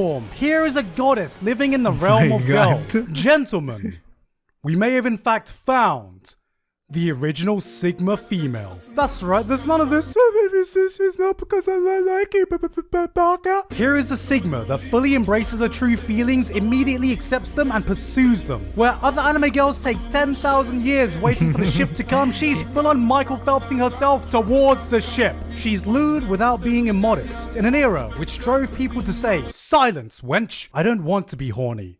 I just want to be happy." Marin says, "Who decided you can't be horny and happy?" Boo, please don't lewd her. She's a precious little cinnamon bun. Pathetic. Here's a girl so headstrong, so strong-willed, she's determined to lewd herself before any Rule 34 artist could. And that's because Marin Rule 34 Kitagawa gets it. She understands the struggle of man. For you see, you don't fap because it's easy.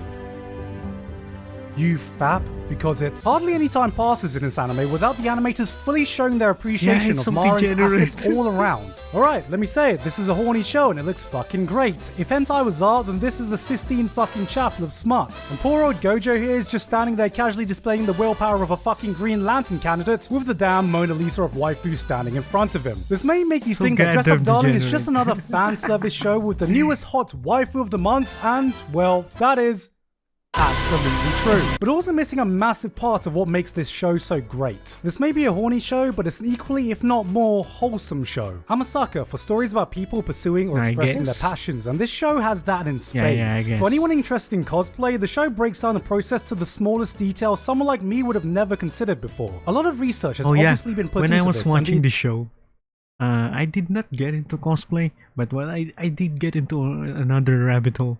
It's the camera. The DSLR. I was watching the show and then I paused for like several hours just looking at DSLR cameras, watching YouTube videos about DSLR cameras. It's odd.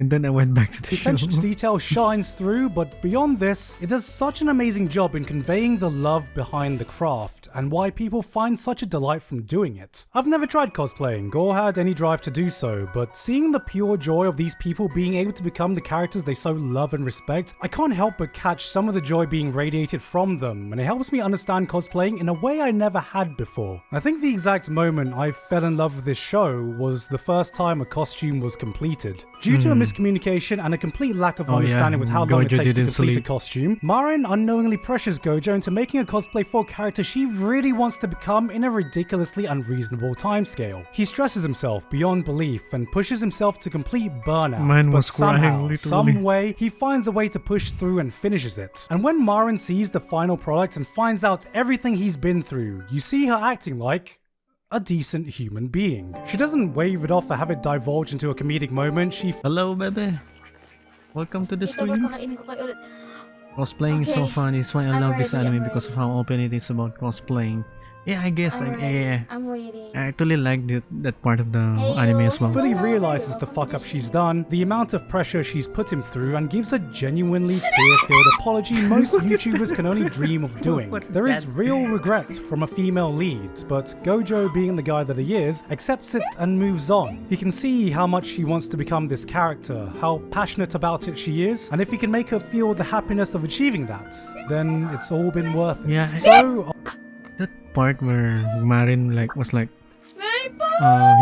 she felt guilty unknowingly pressuring Gojo. That was heartwarming, bro. I get that. After all that, they decide to try it on, and you can see that it's freaking perfect. Her glee and excitement oozes through. You can see the exact moment her passion becomes realized, and it's one of the most uplifting feelings I've felt from such a simple moment. And I think that's what truly makes the romance work in this series. As much as Marin steals the show, let's not pretend that Gojo isn't a fucking catch. He's timid and shy, but he's a genuinely earnest guy who pours his whole soul into his passions. He puts everything into fully bringing Marin's hobbies into fruition. He finds a sincere happiness in bringing joy to the people around him, but it's also maybe because Marin is so great as a character that she kinda overshadows Gojo sometimes. I don't know, maybe that's it. Maybe it's not that Gojo is a weak character. Maybe just Marin is just that strong. service for his own dreams of perfecting his craft with Hina dolls. He's an individual with his own goals and aspirations, big and it's by episode. being around Marin that helps That him fucking realize bird. that he shouldn't be ashamed or closed off about his own passions. In some anime romances, you hope the main couple get together because the plot dictates that they would be happy together, so of course you got to cheer for them. But here you get the sense that the two are genuinely made for each other. This isn't a one-way street. They bring out the best in each other while helping to cover each other's worst sides. They both equally help each other grow, and to me, that's the true sign of a great couple. Because lads, do you know what's better than witnessing a smile you want to protect? It's witnessing a smile that you helped earn. Gojo isn't the typical self-insert protagonist. Not really. Well, to me, in the perspective of a girl, I saw Gojo how she saw him, and I get why she likes him. Yeah, I guess because Gojo is so responsible. Well, he's very committed to the thing that he likes. I guess I respect that. He may initially Maybe seem like maybe on the because Marin is just strong of a character that she kind of overshadows Gojo sometimes. surface, Maybe that's why I was but not I would be kinda lying if I didn't see a part of looking my at old him. self in him. If anyone's seen my You'll Grow Out You were not here before, but I had the opposite opinion on Komi-san. I find Komi-san so bland and Tadano a great character, a better character. of anime video, But you'll because it's the same thing. Maybe Tadano was just a lot better as a character than Komi-san.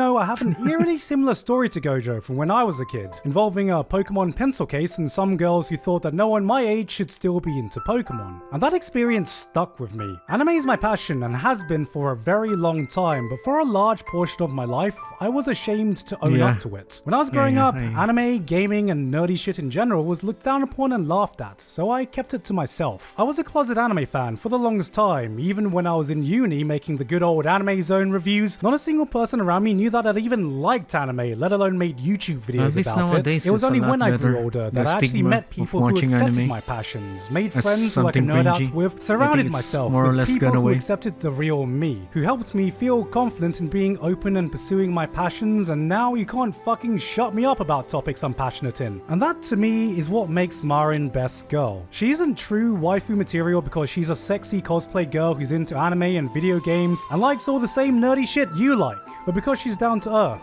chill, compassionate, and most importantly, she's so unashamed in being the person she is. Someone who's completely upfront with her own Oh, yeah, when feelings she and gushes over passions. Someone Gojo. who's not only honest to the people around her, but herself as well. Someone who doesn't put you down Man, for the shit weird is, things you may so like, wholesome. but encourages you to accept it and embrace it, because she takes a genuine interest in the people around her. Such a force of positivity exudes an energy that is irresistibly addictive. It can give comfort to the people that need it most. It can bring the most closed-off person out of their shell. Everyone deserves a Marin Kitagawa in their life, and I'm not talking about waifu material. It could be a girlfriend, boyfriend, God damn it, best Gord. friend, family member, distant relative, someone who's able to bring out the best in you just by being around them. And that's why, to me, Marin is without a shadow of a doubt my best girl of 2022. Kahit yata, JK, it's just because she reminds me of Sydney. fuck you, God. Fuck you. Just because you were married. I think hanggang ngayon ata, I think until 2023 si Marin pa rin yung niya, yung best girl niya, I think.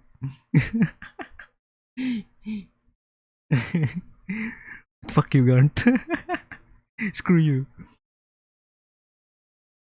You say that because you're married. Have I watched this?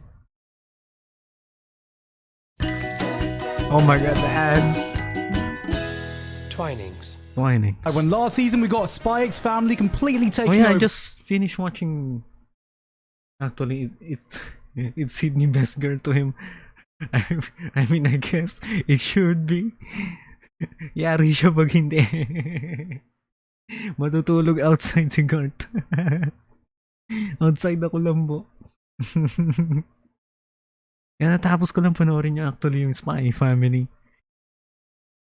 And I left wanting more. Kasi it feels so, I don't know, I didn't expect na siya. More focus on Lloyd. I wanted more on your side. That's on your side. Yung assassin stuff niya, I want more of that. Your boy we didn't Kongming get dropping more. some fat bars. Summertime Render being the sleeper hit Oh, stuck shit, in Disney Summertime jail. Render. Shikimori-san proving she's not just a cutie. She's also boring as fuck. But also, Oh we saw the unthinkable happen. Kaguya-sama took over Full Metal Alchemist Brotherhood as the top-rated anime on MAL. That's right, the king of anime has been dethroned by a rom-com. until the What an FMAB exciting fans time to be an anime rectified fan. that shit. And you know what? I had to come back because who knows? Maybe we could even find something to compete with that this summer. Because this season we have Your Stepmom's Daughter is My Ex. Huh? Hey guys, so I'm here today to announce that I'm the going on fuck? break again. Wait. Yeah.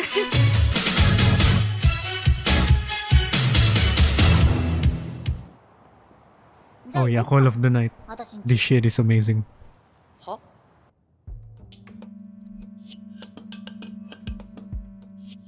Damn, bitch, you live like this? Oh boy. Oh boy, oh boy, oh boy, oh boy, oh boy, oh boy, oh boy. Hold on, guys, this is a rare occasion, so just let me be that guy for a second. This shit is amazing. Call Yeah, of the so I Night. read the manga for this already. Yeah, Fukashi no Uta, or Call of the Night, is a show you should have already been highly anticipating, because you're a true Giguk fan and watch all the videos I put out. Right, guys?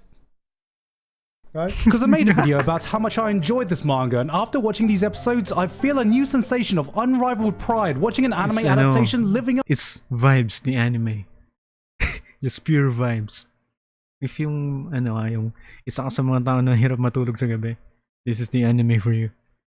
Up to a manga that you like. And with that comes this new sensation of overwhelming superiority that I knew about this manga before the anime. Oh no. I'm turning into Joey. The real beauty of this story is how it captures a sense of freedom and serenity of wandering the streets at night. At least it does in Japan. I don't know if you get the same experience at 3 AM doing a casual stroll through Brixton. And the anime absolutely nailed it. The color palette, the music, the atmosphere. If lo-fi was an anime, this would be it. The show If is lo-fi is an anime, this is it. Oh, bye-bye, Code. Good night, good night. Thanks for hanging out. See you tomorrow. VIBES lowercase double-spaced lettering vibes. Not to mention the soundtrack has been absolutely godly. Yeah, yung soundtrack nito, it's mostly lo-fi. Not just the atmospheric tracks, but pretty much every insert song, opening and ending has been an absolute bop. This is setting the standard for the rest of the season, but before I talk about the rest of the shows, how about I talk about Genshin Impact for a bit? Oh my Today's God, please sponsor. don't. Alright guys, let's be real. You know I've been deep in the Please Genshin hole, don't. and I know a load of you are deep in the Genshin hole as well. It's okay, you can be honest, it's with gems and adventurous experiences. Alright, back to the summer season. Lucifer and the Biscuit Hammer. Now this is one of those titles Lucifer dedicated and the manga what? readers just won't shut the hell up about. This is a classic manga that's loved by many, so as you can imagine, expectations Thanks are for the high. like, baby. It's got some big shoes to fill, and it's there. It's shit. I haven't even read the manga and I can feel the disappointment. Watching this feels like watching the animation equivalent of room temperature beer. It's not horrible, it's just flat. Like your mum. What I see is a highly beloved piece of work being adapted at a level that satisfies absolutely no one. And you know guys, I might not have read this manga, but I get it.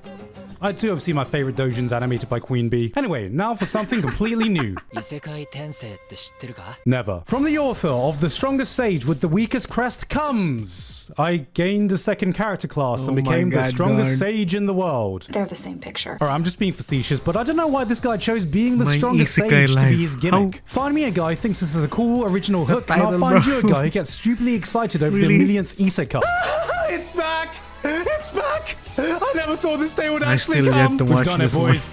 We've memed another season into existence. But remember, the fight isn't over yet. 次は君だ。 I normally like to gloss over the sequels to give room for new shows, but I feel like the season is just so top-loaded with sequels. We waited 9 years for Devil as a part-timer, giving us back the original McDonald's Gusto ko yung Isekai. season Classroom one of the ito, Elite pero- is back after 5 years to save us from They that said hell of a the cliffhanger season they two ended is on. Tokyo Mew awful. Mew is back after 20 years with Tokyo Mew Mew New. Sydney's really excited about this one because it's one of the shows that got her into anime, and I'm really excited because it sets up for one of the best sequel names of all time if we get an eventual sequel to it. Tokyo Mew Mew New New. Dainmachi has reached its 4th season, same with Overlord. You know, as much as the CG ruined some of the moments in Season 3, I've still got high hopes for this new season. My anus is fully prepared for more child-torturing, Lovecraftian, yeah. horror-induced Made in existential Abyss. dread in Made in Great. Abyss Season 2. Shout out to my boy Kevin Penkin for doing some of his best work yet with the music, because I gotta say, Fucking biblical, mate. but look, the amazing Fucking sequel train biblical, doesn't stop mate. there, as we have Rent a Girlfriend Season 2.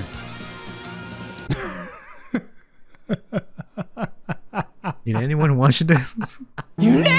Another season of one guy engaging in the most maidenless behavior in the history of mankind. As a manga reader, I'm still waiting for the day someone rents Kazuma some grass so he can finally touch it. I don't even know why he's allowed near any elderly people in the hospital. Surely that's a health hazard, because surely they'd be in danger of dying of cringe. If you want some of the best girls this season, you can just appreciate your Fukashi no Uta, instead of tuning in on this and watching Kazuma out there appreciating your Fukashi no bitches. If you told me in 2013 that one day I'd be watching a Ruby anime coming from Studio Shaft and Gen Urobuchi, I would have slapped the shit out of you to wake you up from your weeb fantasy. So I'll be the first to say, well, slap me silly and call me Chris, because dear lord, just look at this glow up. Yeah, they said this was disappointing.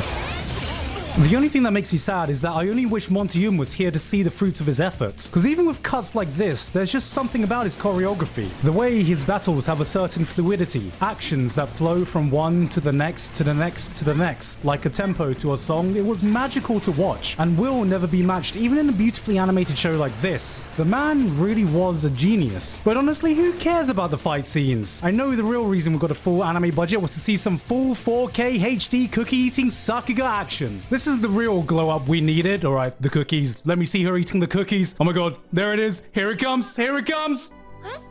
信じられない本当に 1 out of 10, worst adaptation ever. What are you doing? I'm just sorting out some trouble on my Discord server. Oh, I can help mod that if you want. Wait, you mod Discord servers? Yeah, I mean, if you got a subreddit or stream on Twitch, I can help you mod that as well. You're a Discord mod, Reddit my God. admin, and you mod Twitch chat too?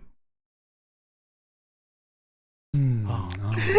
Hot damn, this is a great looking show. When A1 Pictures want to turn it on, they can really turn it on. Which is a shame because it feels like I'm watching a forgettable early 2010s anime in 2022. You got a Yandere with pink hair, a tsundere ex-girlfriend, people making out in 4K Sakuga, and a dreary, deadbeat version of Naofumi that every girl seems to be fawning over for some reason. I mean, what am I missing here? Is he a nice guy? Does he have a good personality?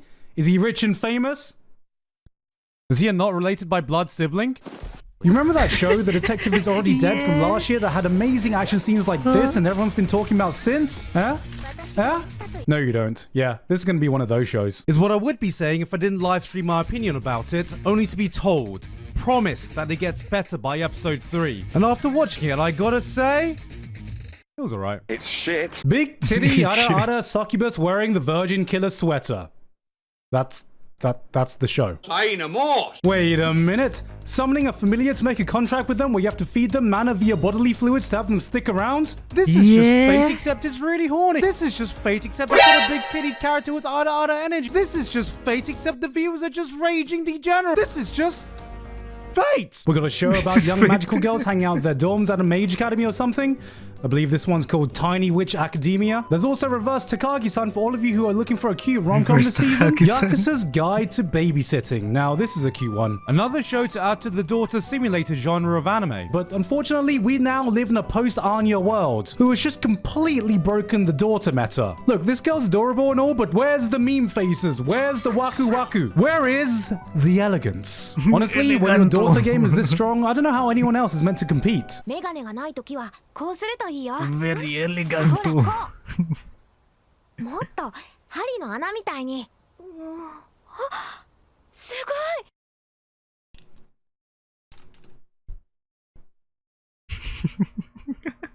い This does nothing. You know, if I had $1 for every pharmacy isekai anime that's aired, I'd have 3. Which isn't a lot, but it's weird that it's happened 3 times in 1 year now. Out of all the pharmacy isekai though, this one definitely grabbed me the most. You have an Parallel esteemed world medical pharmacy. researcher being isekai'd into a world where the understanding of medicine is primitive at best, while also being given the power to diagnose any illness with just a look and the ability to create any substance as long as he knows the chemical compound of it. Wanna cook crystal meth? Having all the tools he needs to completely revolutionize the world's medical system. Honestly, this was pretty interesting, and the most disappointing thing about it is that we have yet another death by overwork isekai, which is just depressing now, let's be real. Like, does anyone miss the simpler days of Truck-kun? Come on, man, you've been slacking recently. Oh, maybe I spoke too soon.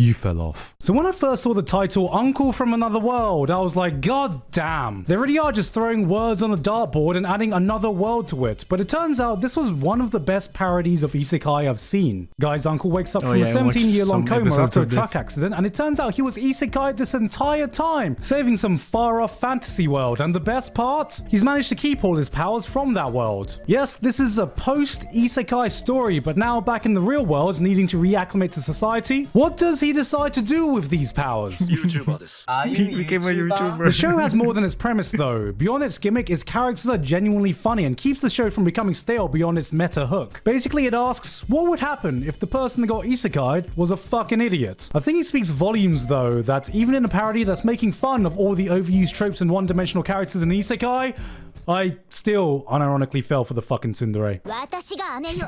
Of course he did.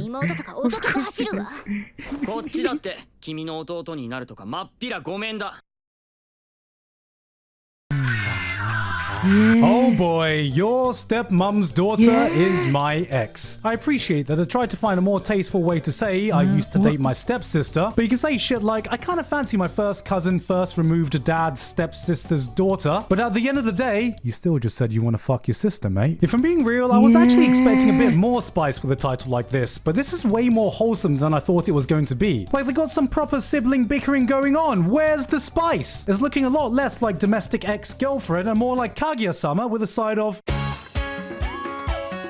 oh, love me, sister.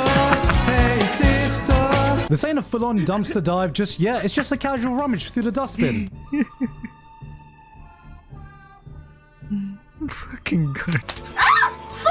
Alright, this one actually looks half decent. Out of the two anime original A1 Pictures sci-fi show with cute girls in them, this one seems like the one to watch. You got some kind of secret defense force made up entirely of cute anime girls, because of course they are, focused on preventing crimes before they happen. What really stands out is the action direction and gun battles. The choreography for these gunfights feels like a mix between grounded action films and the gun martial arts of Equilibrium, which is pretty damn cool. Also, I know what I said before about best girl this season, but that might actually go to Chisato. Alright, I'm not gonna lie, this is the kind of energy I need in my life. But beyond her natural charm, she's able to dodge bullets like she's in the bloody Matrix and can handle firearms like an assassin on crack. That's right. She's waifu Keanu Reeves. Would you like to buy this slave? Slave?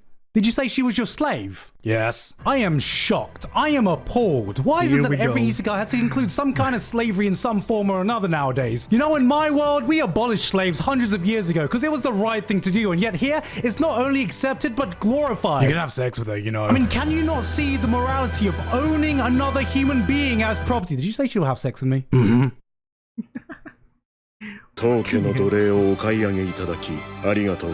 I'ma say it. I'm absolutely watching this show. Guy gets isekai'd and finds out he's in a world where he can buy slaves he can sleep with. So, what does he do? He goes out to raise money to buy a harem of slaves by killing bandits and collecting their bounties. My guy's out here committing first-degree murder for the promise of pussy. First to say, slavery is one of those tropes in isekai that I think is just the dumbest,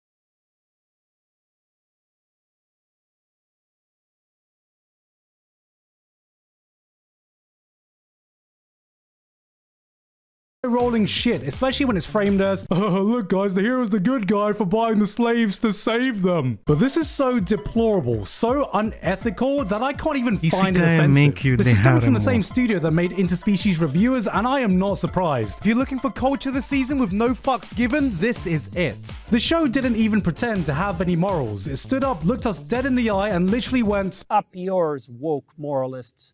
We'll see who cancels who. Now, I don't want to add into this overplayed trope of slavery in isekai, but I swear to God, guys, this is a one-off. That's not why I watch it. Look, trust me, not every isekai needs to devolve into buying slaves as a plot point. Are we clear on that? All right, good. Let's see what we got next. Yeah. Next time.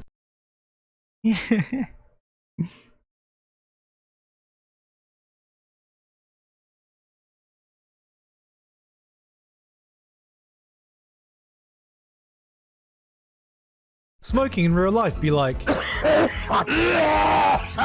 Oh, smoking in manga. That's like...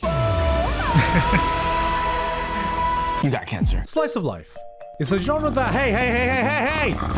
I'm talking here! It's a genre I've never been able to fully get into because, well, a lot of the times I find it boring. I can see its appeal, but way too often it's about shows or stories I have zero interest or relatability to. Because look... Hello. Welcome to the stream. Did you receive my email, bro? I could not message you on Twitter because my Twitter was suspended, so I just sent the demo on your email.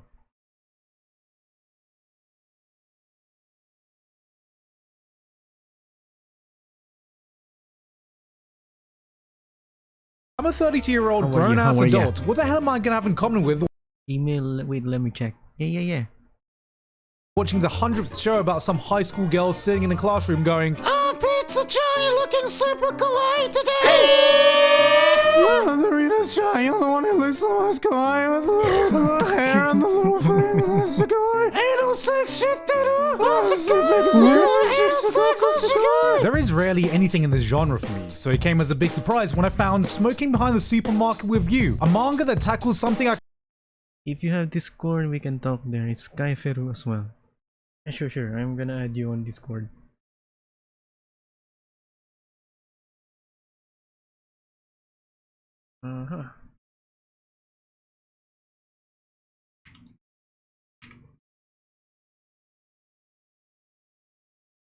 There we go. Why did Twitter ban you? I actually don't know myself. I sent an appeal for reconsideration, but I have yet to receive the reply. I don't have any idea why they suspended me. I can Just finally use my relate account to something normally. that's not more cute anime girls, something I rarely get to see. Being a boring ass adult. This manga might have ignited a fire in me I had no idea could be ignited. It hit a spot I am now trying relentlessly to fill up, and if you're a boring ass adult like me, I think you might like it too. Oh, and there's a hot anime goth girl in it. Oh my god! Before that, let's Say talk no about the more. sponsor of today's video, Say Raycon. less. Guys, as you might know, I've been traveling around a lot recently, and having multiple pair of headphones has gone for sponsoring me today, and with that said, back to the video. Sasaki doesn't have a lot going on in his life. Working at a soul-sucking job for a company that barely treats him like a human being, he doesn't have a lot to look forward to in his day-to-day grind. That is, except for the cheerful smile of Yamada, the lovely clerk at the supermarket he visits after his shift that brings him just a small dose of joy in his otherwise tedious life. After one particularly grueling day, however, he pops in to find out that she's already ended her shift. So, to deal with the fact that today he doesn't get to see Yamada's joyful face, there's only one solution he can think of. Lung cancer. How many cigarettes have you got on?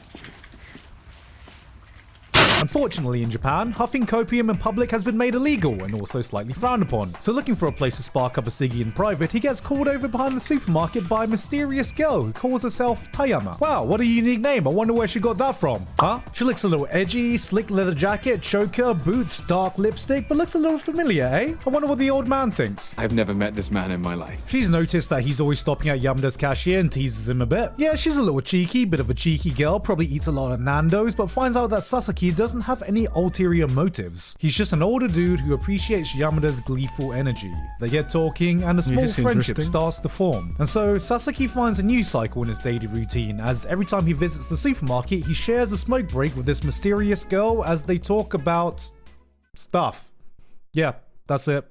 That's the manga. Yes, this is a manga about two adults who go behind the supermarket to share a smoke break together. Now, before I recommend this manga, as we all know, smoking is my bad God. for your health. Here are just some of the negative effects of smoking. Increased risk of cancer, heart disease, lung disease, strokes, chronic bronchitis, emphysema, and everyone else on my Patreon for helping to support me for this month. And a shitload of other stuff that is just absolutely waiting for the terrible for your punchline. health. Now, are there any positive effects of smoking? Getting the chance to vibe with a hot goth girl behind your local combini.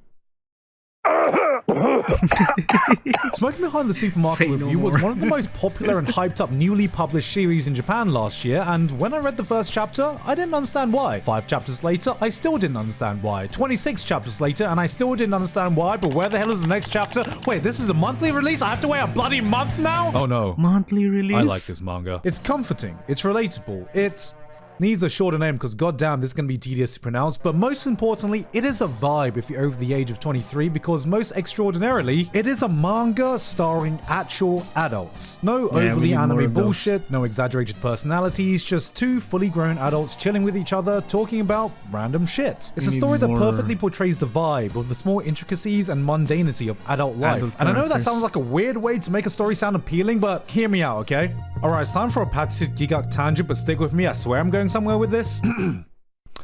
So back when I worked for the BBC... No! Get off me!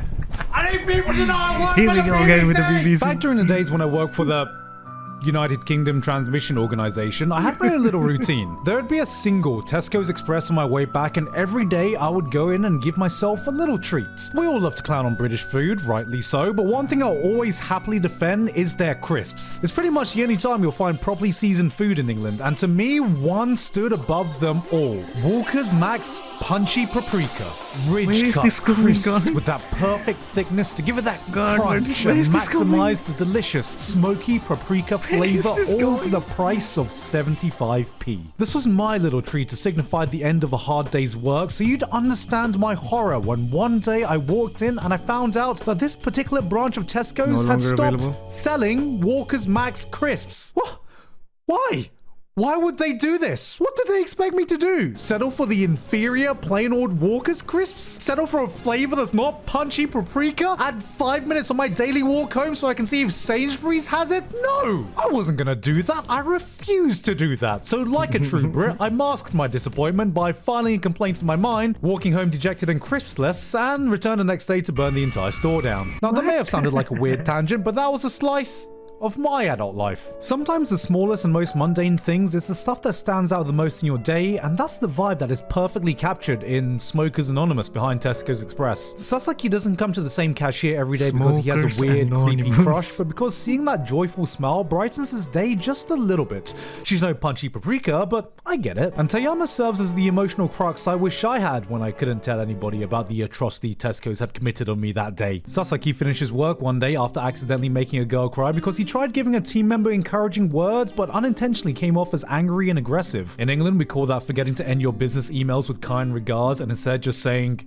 regards. He tells Tayama about it, and she gives him a sound pep talk about how shit like this doesn't matter in the long term. If you're a good person, that team member will eventually realize that in time. But if you're really worried about it, here's how to smile and not look like an angry psychopath. He starts to laugh, she gives him a bit of shit back. He starts to worry that he accidentally just made her angry then and there, and she's like, nah, don't overthink it, bro. And that's it.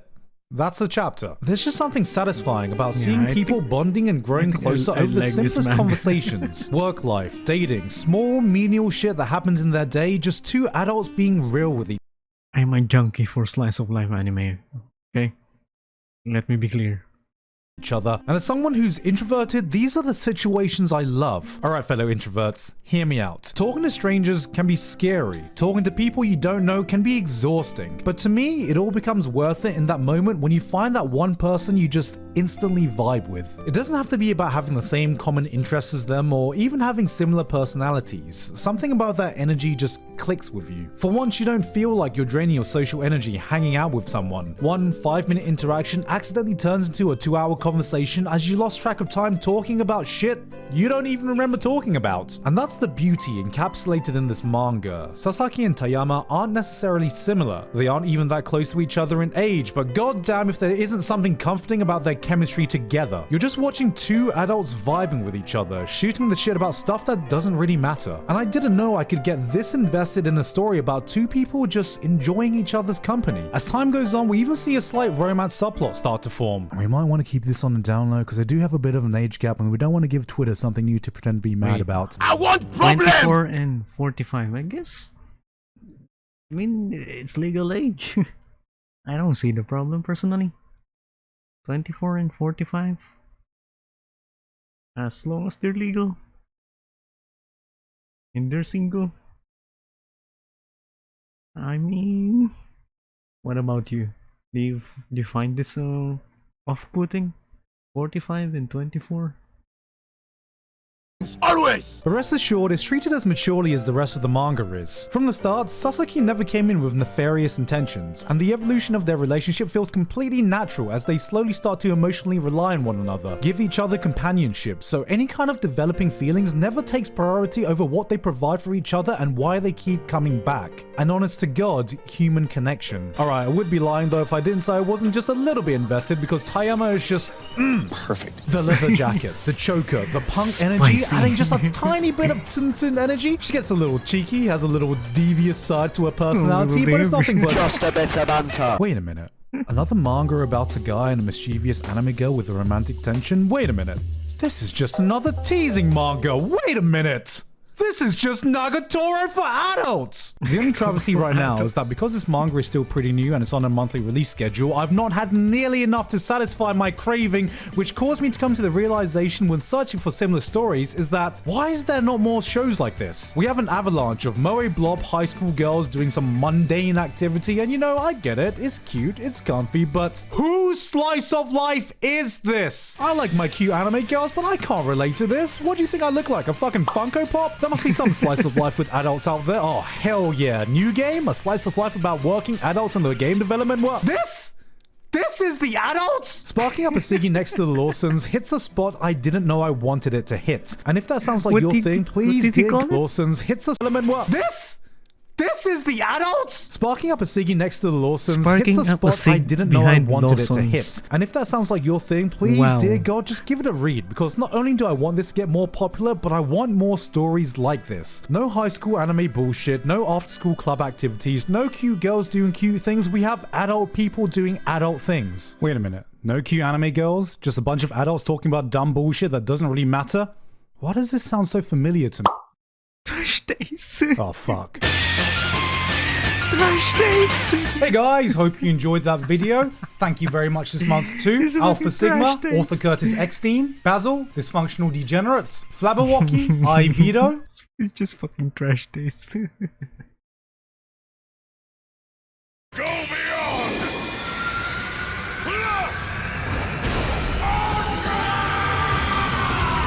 When we think of iconic anime moments, we think of stuff like, yo, that was so hype! Or, that was so sad. Or, damn, that was so shocking. But when you watch enough anime, you start to notice familiar patterns in the premise, the stories, and definitely the moments that define them. A big climactic fight, a plot twist you don't see coming, a sad death of a character. There are so many great moments like these that are extremely powerful in their own ways, but isn't something you generally haven't seen before. Yes, Demon Slayer episode 18 is absolutely hype, but so are a lot of other beautifully animated high-intensity fight scenes. But sometimes there's a moment in an anime that just sticks out for me for different reasons. Some may even say that they hit different. I said it! I said the thing! These are moments that might not be the most hype, most iconic, most talked about, or even the most memorable. But for one reason or another, they've just refused to leave my mind. So I've compiled a short list of Gigguk's random anime moments that live rent-free in my mind in no particular order or theme. Yes, I'm only making this so I can nerd out about shit I don't get to talk about enough. Obviously, there's going to be spoilers, so I'll make sure to show what I'm going to talk about before I start each segment. But if you're anything like me, I have this awful habit of discovering shows and movies I want to watch by watching out-of-context scenes I've recommended on YouTube, even if they're full of spoilers. I know, okay? So hey, maybe you're as broken as I am, but without further ado, let's get to it. But before I start my first pick, a quick word from today's sponsor. Boxu. Guys, you know what time it is? It's Boxu time. It's Boxu's Boxu a premium time. You do you, God. Music performances. The climactic moment in any music anime that separates the men from the boys, the women from the girls, the beeps from the boops. I'm not even a big music guy, but great performances can be some of my personal favorite moments in all of anime. There is a wave of emotion you can get that is different from a hype fight scene or a sad dramatic scene. Haruhi, K-On!, Your Lie in April, Angel Beats. There are a lot of iconic music scenes in anime, but to me, no performance has made me feel such a journey of emotions as much as Kids on a Slope, Episode 7. I haven't watched this yet.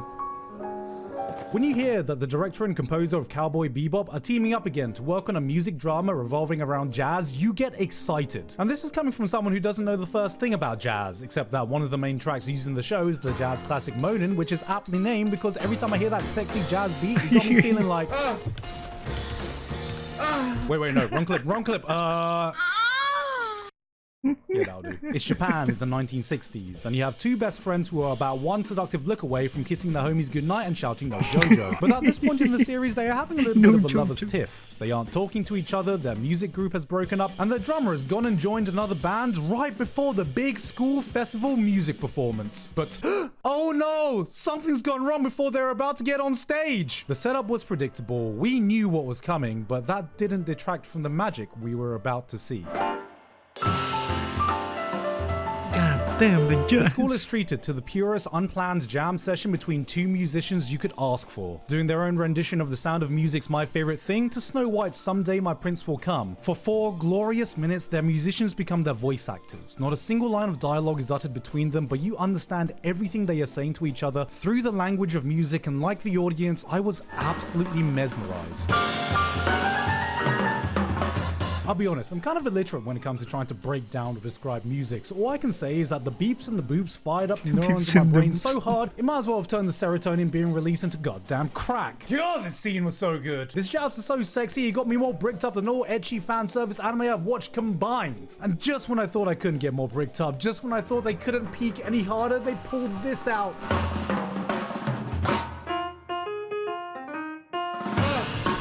In my mind, too many anime feel the need to talk over their performances, to tell you exactly what the characters are thinking, to tell you exactly what you should be feeling. And the beauty of this scene is that they just let the music do the talking. From the perfectly accurate animation, to the callback to previous songs, to the character developments you see on stage, to the emotions this made me feel. This scene is a fucking masterpiece and my all-time favorite music performance I've ever seen in an anime. Yeah, I want to watch this now. What the fuck is that? Voice acting. Without voice acting, we'd be watching a silent film, and great voice acting can elevate the most emotional scenes from an anime into something even more spectacular.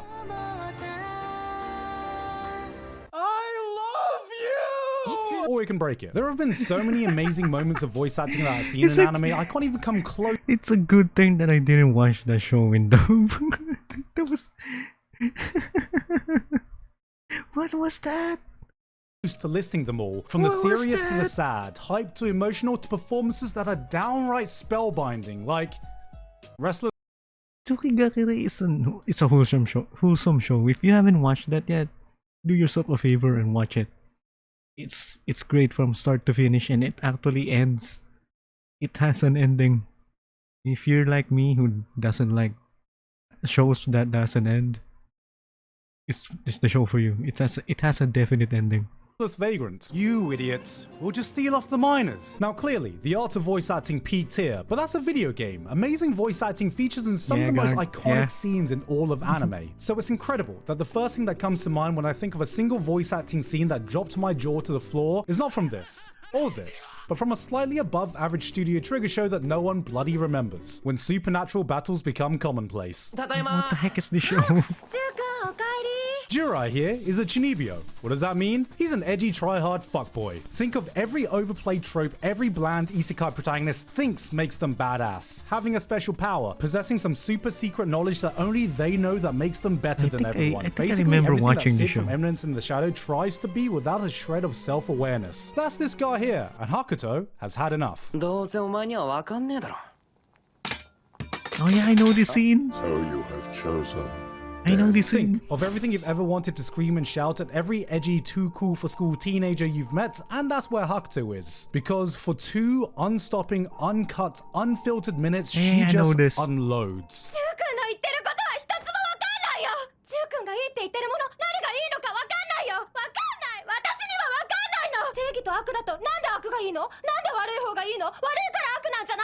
She pops off and just keeps going and going and going. I remember this Just when you think she's run out of oxygen, she continues for another goddamn minute while upping the intensity. It is downright captivating. Oh, mean nothing to me.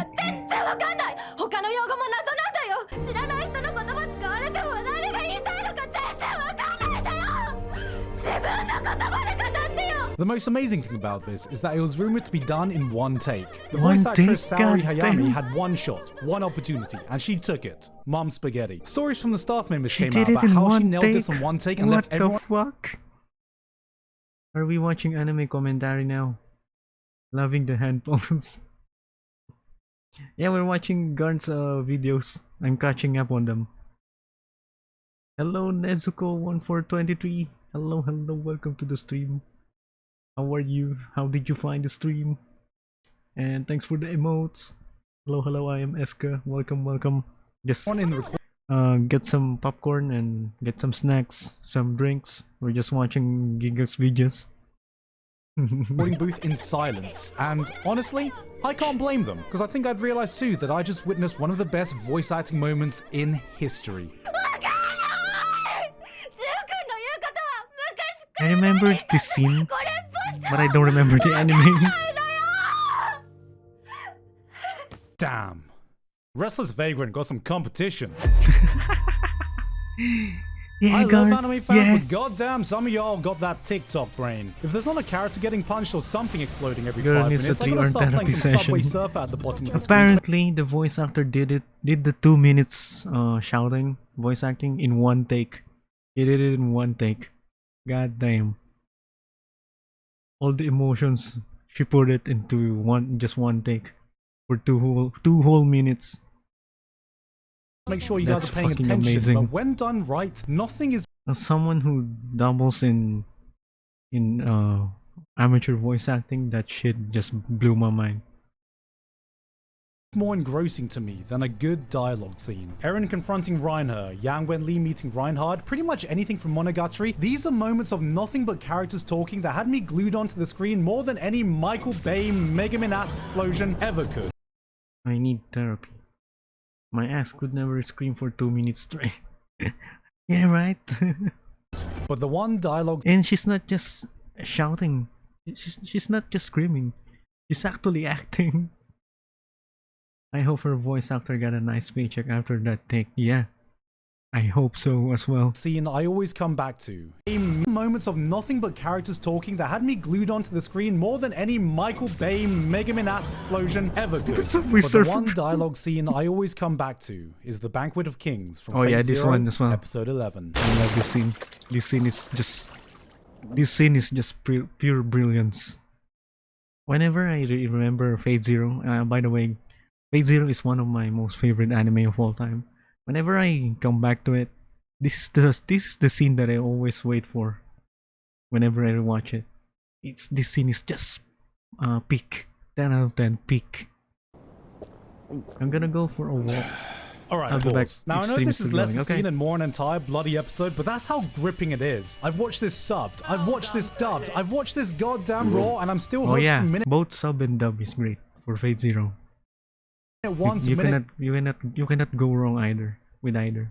20. And no, it's not because I get another chance to explain Fate. Alright, so let me explain Fate. What is the card? We've got a battle royale to the death going on, where there can only be one victor out of 7 teams that comprise of God. 7 mages who are paired up with You a don't hero have either to. from legend or real world Please. history. Can't believe we're Please. fucking doing this again. Now at this point we are well into this battle royale. People have died, battles have already been fought, every team is at each other's throat. Then out of nowhere, one of the heroes busts through the enemy stronghold, turns up at their doorstep, faces off with them, and he's like, fancy going to the pub and grabbing a pint? Day in the life of a true Brexit geezer. Rev up the Bugatti, pop down, have a couple pints with the lads. That's right. No swords, no fights. What proceeds to happen is a whole episode Yeah, of it's 3 just of the pure heroes dialogue. sitting around in a circle drinking and talking. Just a bit of banter. This is a prime example of what happens when you put a bunch of interesting, larger-than-life characters in the room together and let them carry a scene with dialogue alone. Because while at the beginning, it's nice just to see these characters interacting without the pretense of a fight, it really starts to kick off when the topic of what it means to be a true king comes up. I have every intention of plundering your abundant storehouse until it's been laid bare, so get ready.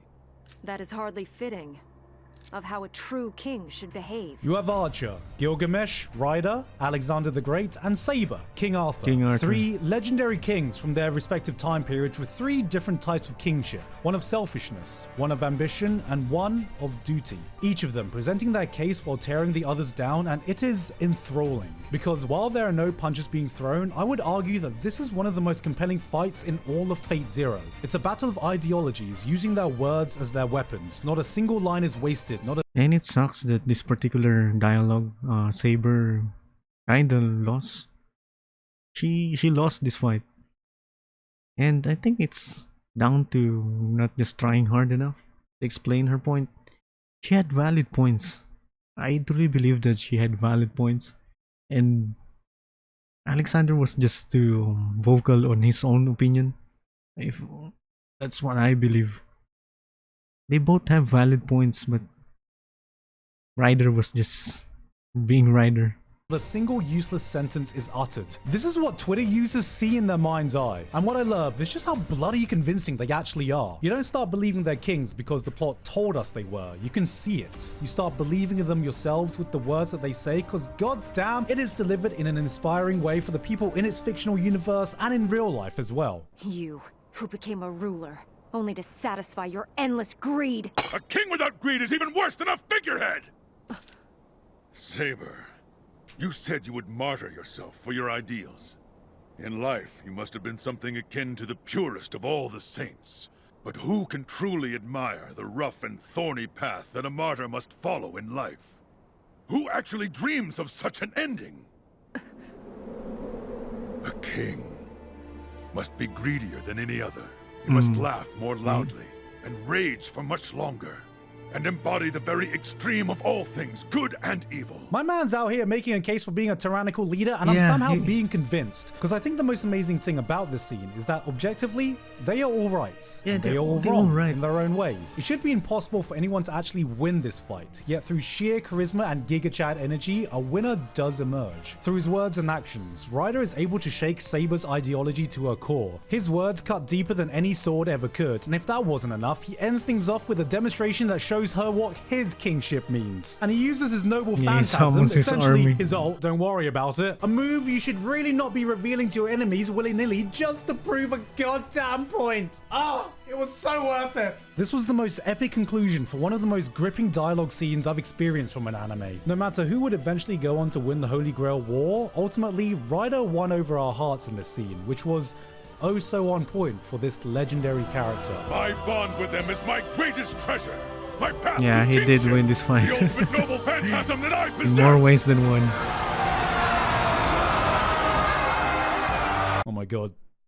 His noble phantasm is the friends he made along the way. Friends made along the way. Alright, that was a really long segment, so you know what? Anime dancers. There's been a lot of iconic anime dancers throughout the years. Haruharu Yukai if you're in my generation. Chika Dance if you're a goddamn The one Zoomer. from, Jujutsu Kaisen Yokai no ZD if you're on Kanata. TikTok. JoJo's Torture Dance if you're on Grindr. But out of everything, there's been one dance I swear I've broken YouTube's replay button watching. Shirobako episode 16. Alright, so you gotta promise me. Promise me you're not gonna leave this video to find this clip and replay it 10 times after I finish playing it. Alright, promise? Like, pinky promise? I trust you. I have never seen this I'm gonna clip before. Tell your mum. I swear, I'm gonna tell her you're a little liar, pants on fire. Play the clip. What is this? What is this? That's it. That's the scene. What? You still here? That's the scene? When people talk about shonen battle series, we say stuff like, damn, that was such a banger fight scene, or damn, I can't believe this guy just called Jujutsu Kaisen mid, or damn.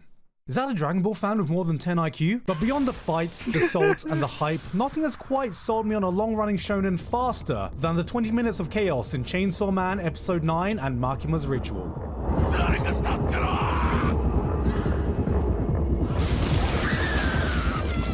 Am I doing a bit of a cop-out by picking a moment from one of the most hyped recent anime? Yes. Did I want to talk about this so I have something to clickbait this video with in the thumbnail? Maybe. But this stands out to me as how to do a turning point in your story.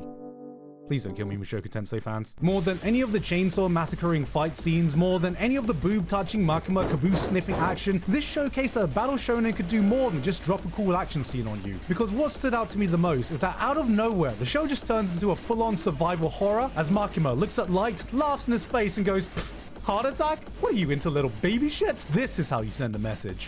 What gets me about this entire sequence is just the sheer emotional whiplash after everything that's been built up. We had 7 episodes establishing your usual shonen affair, then in just one episode you realize, oh, The people I thought were safe are definitely not. These villains are way more terrifying than I ever gave them credit for. Then the series doesn't even give us 5 minutes to process that before throwing a fat Uno reverse card in our face. You feel a sense of eerie dread for the bad guys that does a better job than 90% of horror anime have ever done. The direction, the music, her unsettlingly calm demeanor, the fact that these people can sense that they're about to die a violent death before they do is a fucking horrifying thought. And after everything is said and done, you're like, wait, should I be more terrified of the good guys or the bad guys here? This was just such a brilliantly directed scene from start to finish that went beyond the great action you expect from a shonen. And if that was just a taste of the mayhem to come, Chainsaw Man Season 2 cannot arrive soon enough. Until then, I have to live with the scraps I've got to find out what's really going on behind the terror boner Makima has given us as the true horror antagonist herself.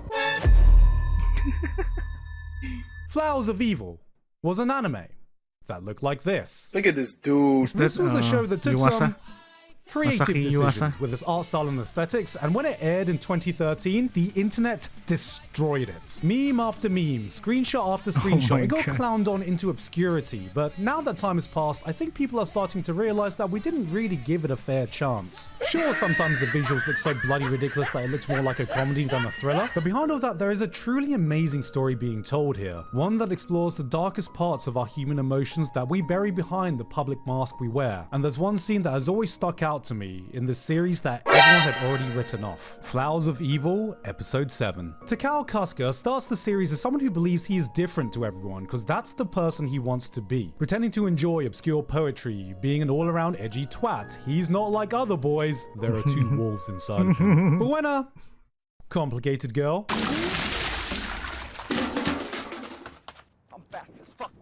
Nakamura sees him in a moment of weakness, she knows what perverted and sick desires lie beneath the surface he presents. She torments him, wears him down and blackmails him, tears into him for days until we see all of his fake ideals and the facade he wears crumble into nothing. This scene is that breaking point.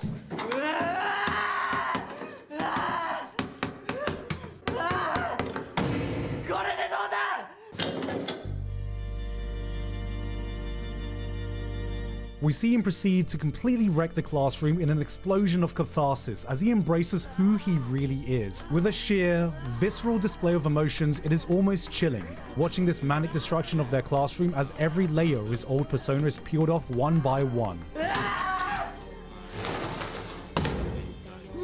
This was the moment where I fully understood the creative vision. That semi-realistic, uncanny look on top of the eerie, unnerving music left me with a symphony of conflicting emotions few anime are able to make me feel. It was equal parts unsettling as it was beautiful. That final shot of the circle of chaos they created is an image that's etched into my mind. Just them laying there. Two messed up teenagers in a room matching how fucked up things are in their head. This was then I understood.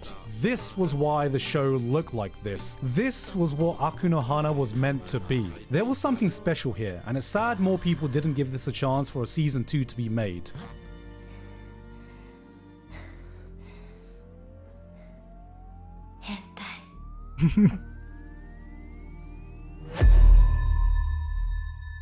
There are many moments in anime that get me emotional enough to get the waterworks running. Sad parts that pull at the heartstring until there are no emotions left to wring out. But sometimes I watch a scene that makes me tear up even if there's nothing sad happening on screen. And one of those moments is the running scene from episode 2 of A Place Further Than the Universe. This scene. Yeah, this scene. This scene is amazing.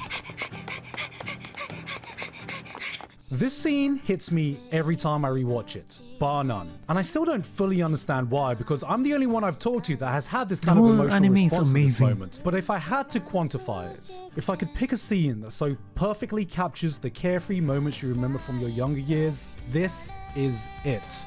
It is pure freedom.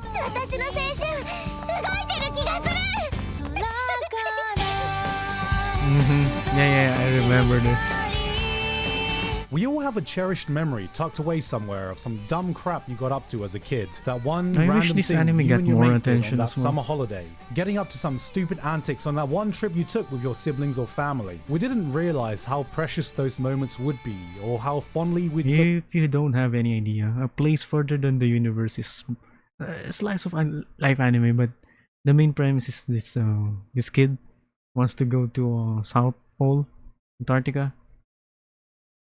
To I think that's a spoiler reason, but yeah, that's the main plot.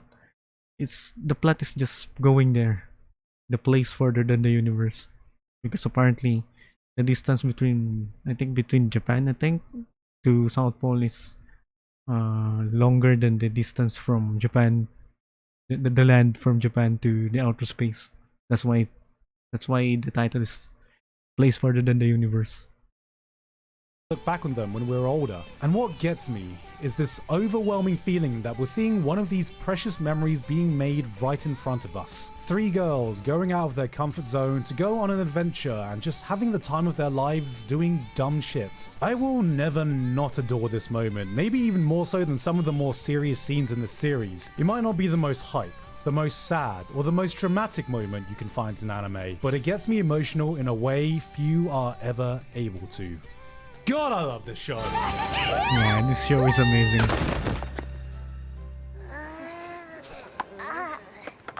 And that was everything I had time to talk about today. I didn't even get through a tenth of everything I could have talked about, but I don't want this video to be an hour, so who knows? If you guys like this enough, maybe I'll do some more of these types of videos. If you didn't already know, I'm going to be touring Europe with Trash Taste in September this year. A lot of tickets have already sold out, but we have a few venues with some availability, so if you're in the area, get your tickets now while they're still available. I'll leave a link in the description for all the available venues left. And of course, thank you to the patrons this month, Alpha Sigma, Author Curtis. Smoking in real life be like... What else have I missed?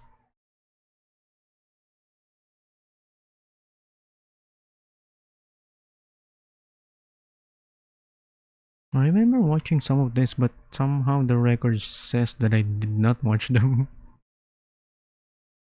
Huh?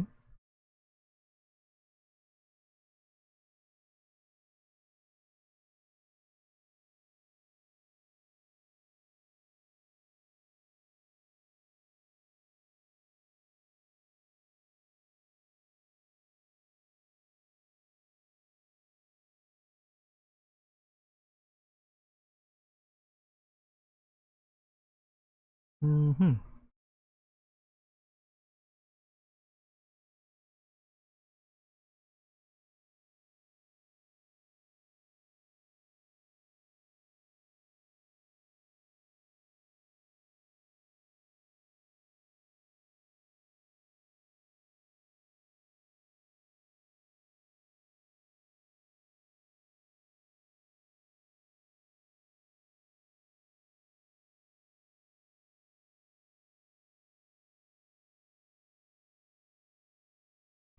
Alright, time to end stream. Huh.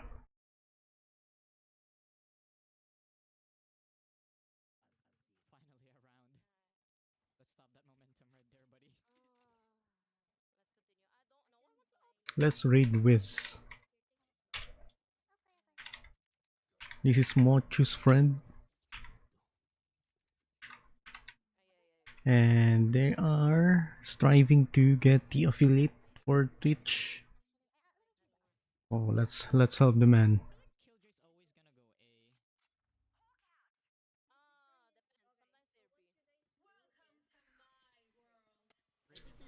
Yeah, thanks for joining my stream. This is my raid message.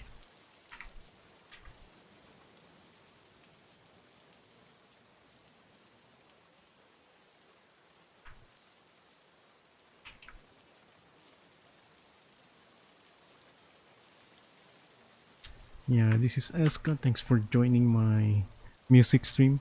Tomorrow I'm gonna be playing Jeepney Simulator. Papasada tayo tomorrow. I hope you guys can come. And thank you, and good night, or good morning, or have a nice day wherever you are. Bye. Goodbye, goodbye, goodbye.